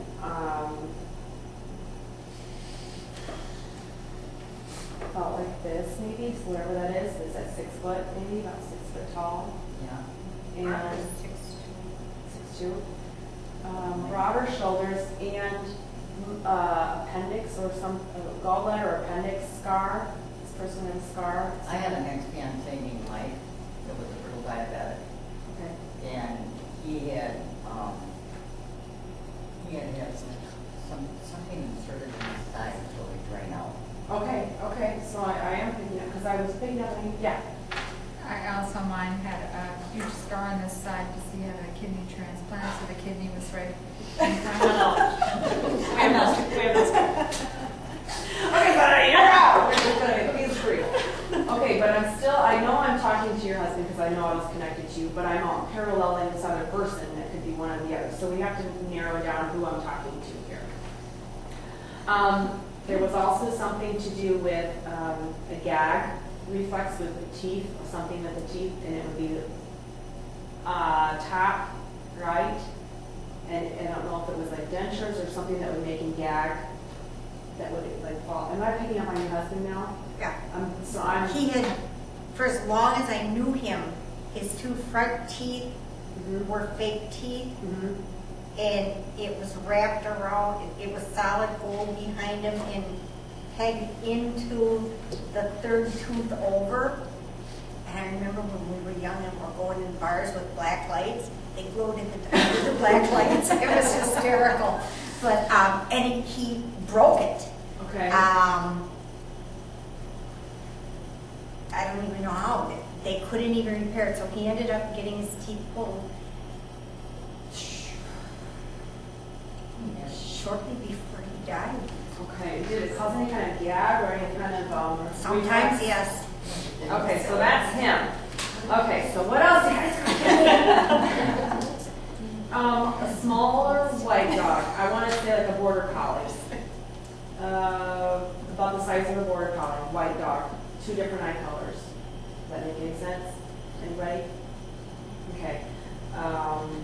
White dog, not two different eyes. Two different- A white dog, but not two different eyes. Yeah, this looks like they're like just glowing.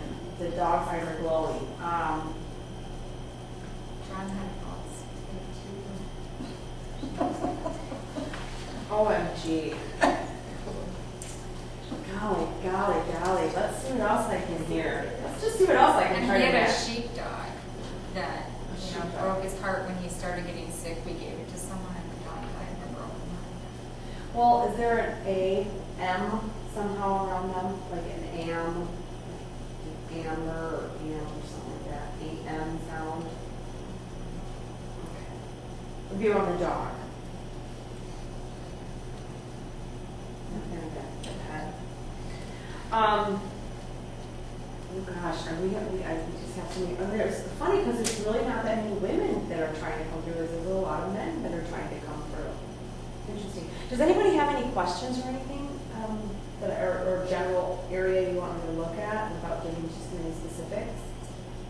When you say that, like, when you were giving my reading, or just anyone's, so, like, for her, you said there was someone that came through, but for me, it's just, like, a little pain, like, who was telling you? I guess I don't understand. It's just my guides. Guides. It's always, the guides are who I talk to, but then those who are passed over are different. It's a totally different source. Like, I don't ask them questions. They'll come through and give information, but I don't really ask them things, like consulting them. Is it different for each person? I mean, it can be. I could read for a whole family, and sometimes they'll all want to hear from a dad or somebody, and he'll come through maybe for a couple and not the rest. And the reasoning behind a lot of it, what I've found over the years, is they come through for those who need it, who really need to hear it, that they're okay, and to be comforted by it. Like for you, the one thing I hear is you totally need to reclaim yourself. You totally need to reclaim yourself, and it's a huge thing. It's who you are now is not who you were when you were younger. It's like who you are now has been beaten down to to do what you're supposed to do. It's like you're made to think that this is all you get. This is it. This is all you're supposed to have, and that's not the case. There's so much more. Not that you've been beaten down. It's that you've been made to think that that's all you're supposed to achieve and get and succeed at, and that's not at all. What other questions? I have a question. I can't believe you've written all of this stuff down. Oh, I didn't even write that down. I write all the time. It's just a thing I do. When you said that when you go to funerals, they always show up unless there's a suicide. Why is that? The suicides, it's okay. That little voice I was saying before that's really hard to discern, is that me or is that someone else? Okay. The problem is that when someone commits suicide, okay, this is the best one. You're born, okay? On this side are your angels, on this side is the devil, okay? This ain't your archangel. Your archangel is an angel that has been with you all of your different lives, knows everything about every life you've lived, and is there to help guide you. And then you've got guides for this life specifically. And your archangel says to your guides, this is Joe. And Joe has this to do for God. And when he's here, he needs to do this and this, and you have to make sure that he's filled up and that he does these things and he succeeds. And when he doesn't, give him a penny, give him a dime, throw him something to let him know you're there, help him to do this. Okay, great, we're going to do it. Well, on this side you got the devil, and he's got his little minions, and he says, this is Joe. And Joe has to do this for God. And I want you to do everything you can to make sure Joe does not succeed. When he is down, I want you to kick him. And when he's upset and down on himself, I want you to kick him harder. And we've got to win, because if we don't do this, then he's going to do what God wants. So that's what we all have going constantly. And so in our head, we'll hear, seriously, think of 10 good things about yourself right now. It'll take a while.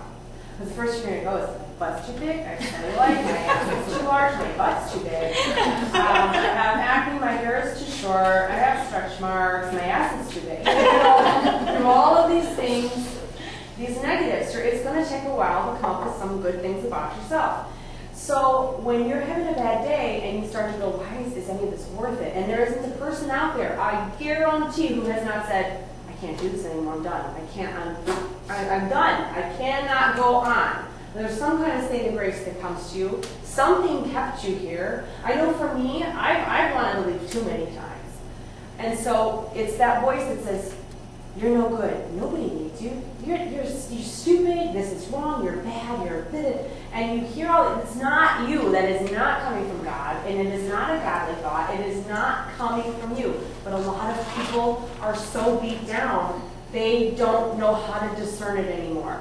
And they start to believe, I don't belong here. I'm stupid. I don't need to, I'm not worth it. Nobody wants me. And that's when they jump up, whatever their case may be. And the moment they do it, they know. Oh my God, no, I shouldn't have done this, holy crap. And they realize the moment they did it, they can't forgive themselves. And they go into what I want to call a purgatory. And it looks like basically all it is this, it's a vast expanse of people just walking, and it's gray. And the ceiling is about as tall as they are, and they're just walking. And they don't talk when they come through in readings. If they come through in a reading, they don't talk. They have very limited capability of conversing. And it's their inability to forgive themselves. To move on, they have to be forgiven by the people here. They have to hear, we love you, we forgive you, we just want you to move on. And it's very difficult for people to do that. They may say, oh yeah, I'm good, they can go. But deep down, they're pissed that that person is missing out on all of this. And they have to truly in the heart let go of that. And that's why they're not at their funerals, because they're caught up with, oh my God, what did I just do? And what happens is once they have gotten past that and they are able to move on, I have found they do come back, they do talk. They're able to say, I'm good, I've gone on, I've been forgiven, I've talked to God, I'm going to work out this plan, and I'm going to come back. And a lot of times what I've seen is a person comes back, but the difficulties that they go through in this life kind of are similar to what caused it in the first place in that other life. And they have to make it through it again. They have to find a way and find the strength to get through it this time. And I think about all those people every time I go, oh, I hate doing this. I don't want to do this anymore. I don't know why you made me do this. I don't know, I think about it all the time. It's like, and I'm for me, that's why I have to shut it off, because I hear the good all the time. I hear the bad as well. And when you're having a bad day, man, they know how to just figure out what to say to make you feel like crap.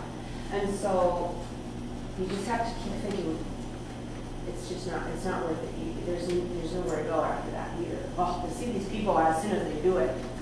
And I've seen hell. I've seen hell, and it's really a scary place. I was doing a big party one night, and this man came through for this woman, and man came out of the fiery, fiery depths of hell, screaming and clawing, and right in front of the fireplace, and the whole living room, and he was evil, and I had to back out of the room and cut him off, and she said he committed murder as her stepfather. And the things he said, she knew exactly what he was talking about, but that was hell. And I've never seen it up until then. Did she ask for him to hear from him, or no, did he just come? He just came through. And I've never seen it since then. Oh, God, it gives me the... Was he remorseful? No. He was like, I'm going to get y'all. He was nasty, mean, horrible person. Do you send him back, or how can you... I just shut him off. I closed him off. I allowed him to come in. I don't know how, but I closed it off. And I guess, okay, we're going to take a break. We went around and, but it's always there. When I was really little, well, no, I was 28. I'm thinking of my reaction to it was probably that of a little girl. Seriously, all my life, I've found lights, gone to the bathroom, and I'm like this. Okay. And I shut the light off and I run to bed because I know what's in the dark and I can't stand it. And I was in bed and I was having covers up and I heard my door open. I'm like, oh no. And I lay there and I hear across my floor coming to me, and it got right here. It went, And just, I was like, I didn't breathe. It seemed like forever because I thought I was going to pass out. I had the cover slowly inching up, and I was terrified. And he smelled, and he was right in my ear, and I don't know what he looked like because I never opened my eyes. I was terrified. And my mom would, I'd stay at the house, and they'd go out to dinner or something, and I'd go to bed, and I hear everything in the basement coming up the stairs, like, oh my God, it's coming up. I mean, this is me, like, freaking out. Because I don't like dealing with demons, and I don't like dealing with the devil. It's very scary, but it's always there. Can they hurt you physically in this? No, one thing is, it's in the Bible, you know, God allows the devil close enough to torment us, but he can't kill us. So we may be tormented by him, but he cannot hurt us. He cannot kill us. But that doesn't mean I wasn't terrified. Right. It's terrible. I would make them come home. I would make them, you have to come home right now. She'd say, oh, you know what, you'd leave and then everything would just go crazy and then it would stop. See, I took stuff with me everywhere I went into different homes. And my mom, I love really old books. So my mom gave me 2 big boxes of books for my grandmother, or for my great-grandmother. And they were in the garage forever. And I finally decided to put up a couple shelves the last couple of months. Well, it was about a year ago. And I took all the books out and put them up. And then all of a sudden we have this little girl in our house. I'm like, yeah, she must have come in with the books. So my son, who's now 10, would come running in the room. Oh my gosh, she's staring at me. I'm terrified. I'm like, just go to bed. Just ignore her. But she would wake up the baby, and she would wake up the 2-year-old, and then I'd get mad. You know, you're waking everybody up in the house. You have to stop. But she wouldn't listen.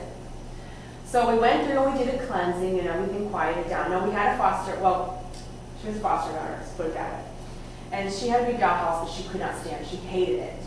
So it was in the boys' room. I figured out how to play with it. Well, this little girl was playing with it in the middle of the night, waking up the kids. So my 2-year-old said, down. So we put it in the basement. Well, my 17-year-old who's in the basement kept listening to all the toys that she played with down there and freaked him out. So we thought we got rid of her in the last couple of weeks. In September, all of a sudden he goes, oh, she was at my bedroom again. She was standing there staring at me. And I said, what, did you just say something? And he goes, no, I just kind of waved, and she smiled and waved back. I'm like, then talk to her. And she doesn't like me. She runs when I come in the room, so we'll talk to her. And then the babies both started waking up again. Well, she showed herself. I figured I'm going to look this up through Ancestry because she comes through in the books. So I get on the Ancestry, and she said her name started with an L. Okay, so I'm looking up, okay, who lost a little girl with an L? Well, it was my great-grandmother's sister who died when she was 3. Her name was Ella. So I went through the house and I went, Ella, come here, girl. No, it explains why she wasn't talking. She's only 3 years old. So I recorded her, and I got a nice hi on the recording, but that was, I should have brought it, but she just said hi. And I said, look, we've been trying to have a little girl for a long time because we have 4 boys. I said, you go to God and you say, I like this family and I want to go down to them for real. And then she was gone. She was like, the next day she was gone. So who knows? I said, she's going to get up there. It was just at least she gets to go up there and check in. And she's going to like it so much, she's not going to want to come back down here. Huh? So why would a child not go right to heaven?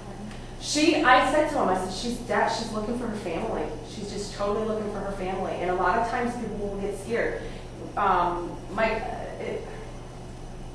It's just, I guess, the fear of if I leave, I'm going to lose these people. I'm not going to see them. And as little as she was, if the parents were distraught anyway, because they never talked about her.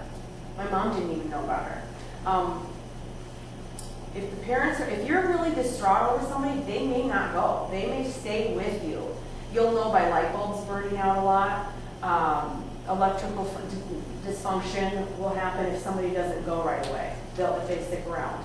And our light bulbs, I couldn't figure it out. We just I'd replace them and they'd all go poof all at once. I'm like, who the frick is here now? Jeez, this is getting expensive because and it just comes down to they don't want to leave because of their fear of never seeing those people again. And I told her, you go up to heaven, you're going to see everybody you know, just go. So, but that's pretty cool. That's pretty cool. Does anybody have any more questions? I know it's time, but I just got one. You were talking about like with the dog and the coffee in there. Mm-hmm. So, you know, and I was just kind of like dumbstruck by what you were saying. So, was it saying that I just go to the doctor to check out? You know what? It's preventative. So I would just, the dog is talking about, if it comes down to you've had some kind of tickle or itch or something going on, go get it checked out. Go get it, it could just simply be something as far as like asthma, or it could be something that just to do with bronchioles. It can be very simple. But it's always preventative. They're not going to say, go to the doctor, you have this or that. You're going to say, go get this checked out and get it taken care of. It's just very easy, something like that. But I wouldn't worry. I would just, from what I've seen in the past, it's all just go get it checked out. And it's always a good result. So, yeah, absolutely. Well, thank you so much, you guys, for coming tonight. I kind of came because of my friend Anna, so where are you and how do I get, I just didn't Yeah. know it's Rebecca. Well, my website's very easy. It's RebeccaFoster.co, and you can get a hold of me through that. And I Rebecca do, spelled the normal way, or? yep, REBECCA, Foster.co. And like I said, I haven't done anything to promote this in Wisconsin because I've just been so busy. But I don't know what even prompted me to do it, to tell you the truth, but I started doing all these galleries and I thought, I need to do one in Wisconsin. Where How do am you I live now? Here in Fond du Lac. What do you do? Oh, super. Yeah, and I recognize you. Where do you work? I work down. You're in the prison. Oh, so you know my husband then too. Brian, the warden. Brian Foster? Yeah. Oh, I shouldn't have started it. I kept my mouth shut. I never told anybody. No, Now yeah. you did. No, I did. Yeah. You were at my cousin's and my birthday party, 40th birthday party. That's How I know you. That's how I know you. That's where I saw Why did I recognize you? Kathy's my cousin. Okay. That's it. That's it. So did you know what I was talking about when I was talking to Linda about her birthday? You didn't. I That was didn't Where you realize met her that. at. That's where I met her. Yeah, no, my husband, he never likes me telling anybody about it, but what are you gonna do? He always comes to me and says, what do you think about this? And then, only goes so far, right? But, yeah, so I do the phone readings and I do email readings. I can do readings for a person even if they don't want to be read. Well, not like, can you do something for me? But I can, believe me, it works like that. Have you ever, if I wanted to say, can you say it for my dad?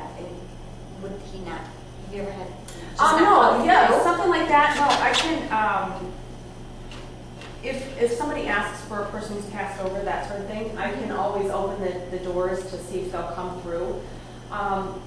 The only thing I can tell you when you say that is it's a hesitant energy, so I'm sure he's looking at me like he's not sure if I'm real. Like he's not sure if I'm legit or not. It's like he's trying to still figure me out, and that may be the case of why people have been standing back trying to figure out. Like right now? Yeah. Okay. Like, is this the real thing? Is this really possible? Did he have like a crooked pinky or something? Did he have a crooked finger? Do you know? You guys are related, right? We're sisters. You're sisters, okay. I only know that because she said my sister went. Yeah. Yeah. Okay. That wasn't like really good.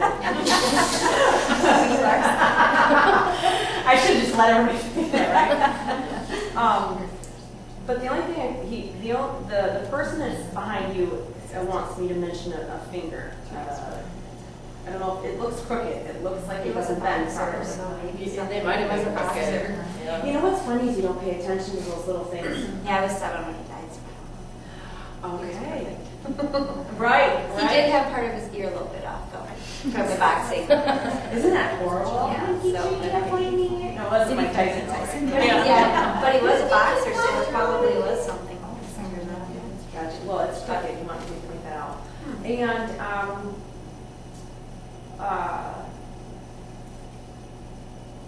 do you have a scar or something on your leg, on your thigh?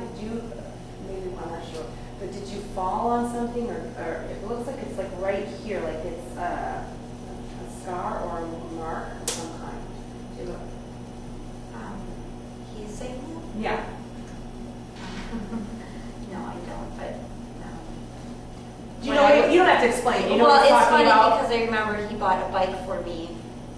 And I remember everyone, when I was little, I got a bike for my birthday, and I remember riding it, and I fell, and I hit my leg, and everything started bleeding, and then he died, that was always, Okay, well, I don't have a scar or anything like I'm that, so but- stupid. After 26 years, you'd think I'd learned to mention all the details. Yeah. But, I should have said. It's funny because you know how he got me to see the bike? I was riding my bike one time through a construction zone, not paying attention, and this is what he showed me. I know, weird how he would know this, but I wasn't paying attention. I was like, yeah! I was teasing my brother, and I straight into like a 10-foot hole. Bike landed on top of me, shredded my legs. But that's what he showed me. Bike. But I didn't even, because I thought it was my memory coming through, so I didn't. I'm still learning, so I didn't even mention it to you about your bike. And then a big M around him somehow. Is it your mom's name, or a big M? his last name was McGrath. I don't know. It could be my mom. Yeah. I'm just wondering, after somebody passes away, does it take a certain amount of time before or is it right away? Usually when they pass, they will go straight to heaven, and they're with somebody will take them, a guide or someone already passed over. They never go alone. They're always greeted by somebody that they love and know. And it's funny because you're still sitting there going, ooh, if you're there with them, and they're going sayonara, and they're having fun, and oh my God, I can't believe we haven't seen you in so long, and they're gone. Because my mom recently passed away and my dad shortly before her. And when my mom was in the operating room, my sisters and I were all in the waiting room, and all of a sudden a light flickered. Oh, that would be her being gone. That would We be thought, her. Yes. he's got her, that they're together. Yeah, no, the light that's pretty awesome because the light was her saying, And we all I'm looked at gone. each other, and we knew before Yeah. the doctors came that's out. it. That would be it. I mean, It's we her just saying had goodbye. a feeling that they were together. Yep. That was our. And somebody always comes to get them, always. And that's very cool. That same thing happened to me. I was on a cruise, and my grandmother was sick before I left. I said, Grandma, you can go. You don't have to stick around anymore for us. Just get out of this crippled body.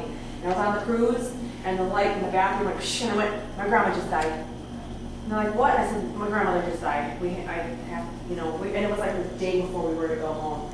And that's how you know the light. That just kind of flickered that light.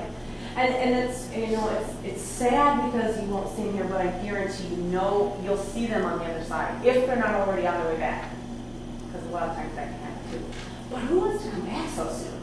I don't know. I took what for a long time. You took a long time. I've had a lot of lives, a lot of different lives. But yeah, I can read people who aren't around. So I guess some people don't want to be don't want the communication. So if they want, somebody who wants to be read, I can read with. Like I did a big reading for the presidential candidates on Facebook, and they were both taken down. So I'm like, where did my freaking readings go? They said, we thought you deleted. I'm like, no. Somebody goes, hey brother, got you. I'm like, oh my God, are you kidding? I said, yeah. But that's it, yeah. So that's it. That's how it works. So, but I'm so glad you guys came. I'm glad it was an intimate room, a group, so I was able to get everybody in and tell everybody, because I do have one on the 16th, so that should be a lot of fun too. And, Ramada, which is haunted. and I can't, that's why I chose it, because I can't wait to get in there. And they weren't going to really let me walk through and go, yeah, boogans here. But it would make it people want to stay there if they knew the rooms were haunted, for Pete's sakes, right? They say the TV, because I know people that have stayed there, and the TVs will just come on in certain rooms at all hours of the night, and they see like a woman walking down the hall. They're in the windows. So they stand in the windows and watch out the windows. It's pretty cool. I know that I was just talking to the chef that's working there now, and he was staying out at Capone's, and he goes, the third floor out there is haunted. So they would make a lot I'd of love noise. to get out there And too. he'd finally just Visit, I'll open the take you door down and there. say, really, Yeah. I'm trying to sleep. Could you just calm down while I'm sleeping? He said they always come in and had to get the last word in, and then they would be quiet. Right. Yeah. At least they're good. At least they're jokesters and they're like, That's fun though. I love doing walkthroughs of haunted places. Those Yeah, I are wish I could come fun. on the 16th, but I'll tell people when I get out of town. Yeah, definitely. Let people know it'll be fun. Because really, it's like a hit or miss. Because really nobody knows me around here, so it's just building up that knowledge base. I have a friend that just moved here from Denver Mhm. area, and they moved out into the country and they had this beautiful like Slaughterhouse. dog. No, but a dog that got scared in a rainstorm, ran away. I think somebody has it, but you know what? It kind of looks like a wolf because it's Oh, crossed, yeah, and you I'm know worried somebody's about got that. So, can you do readings like that to see Mhm. where it is and pinpoint that they could find the house or something? Yes, I've helped people find lost flowers before and people Because and they're stuff. not. Yep. The only thing that helped him heal the heart is baby. Yeah, I do phone readings. I do them over email or phone because for people to come to my home anymore, it's just it's suicidal. And then that not for me, for you. It's crazy at my house. How do you get like the energy like on a computer? I mean, Because it's not the electronic. It's the way I connect to my guides. It's the same way I do it here. It's the same way I do it here. It's my guides just replaying everything to me that they're being shown and told for that person. So it's basically the same thing. Do you have cards? You know what? I have, I'm going to turn this off. I do have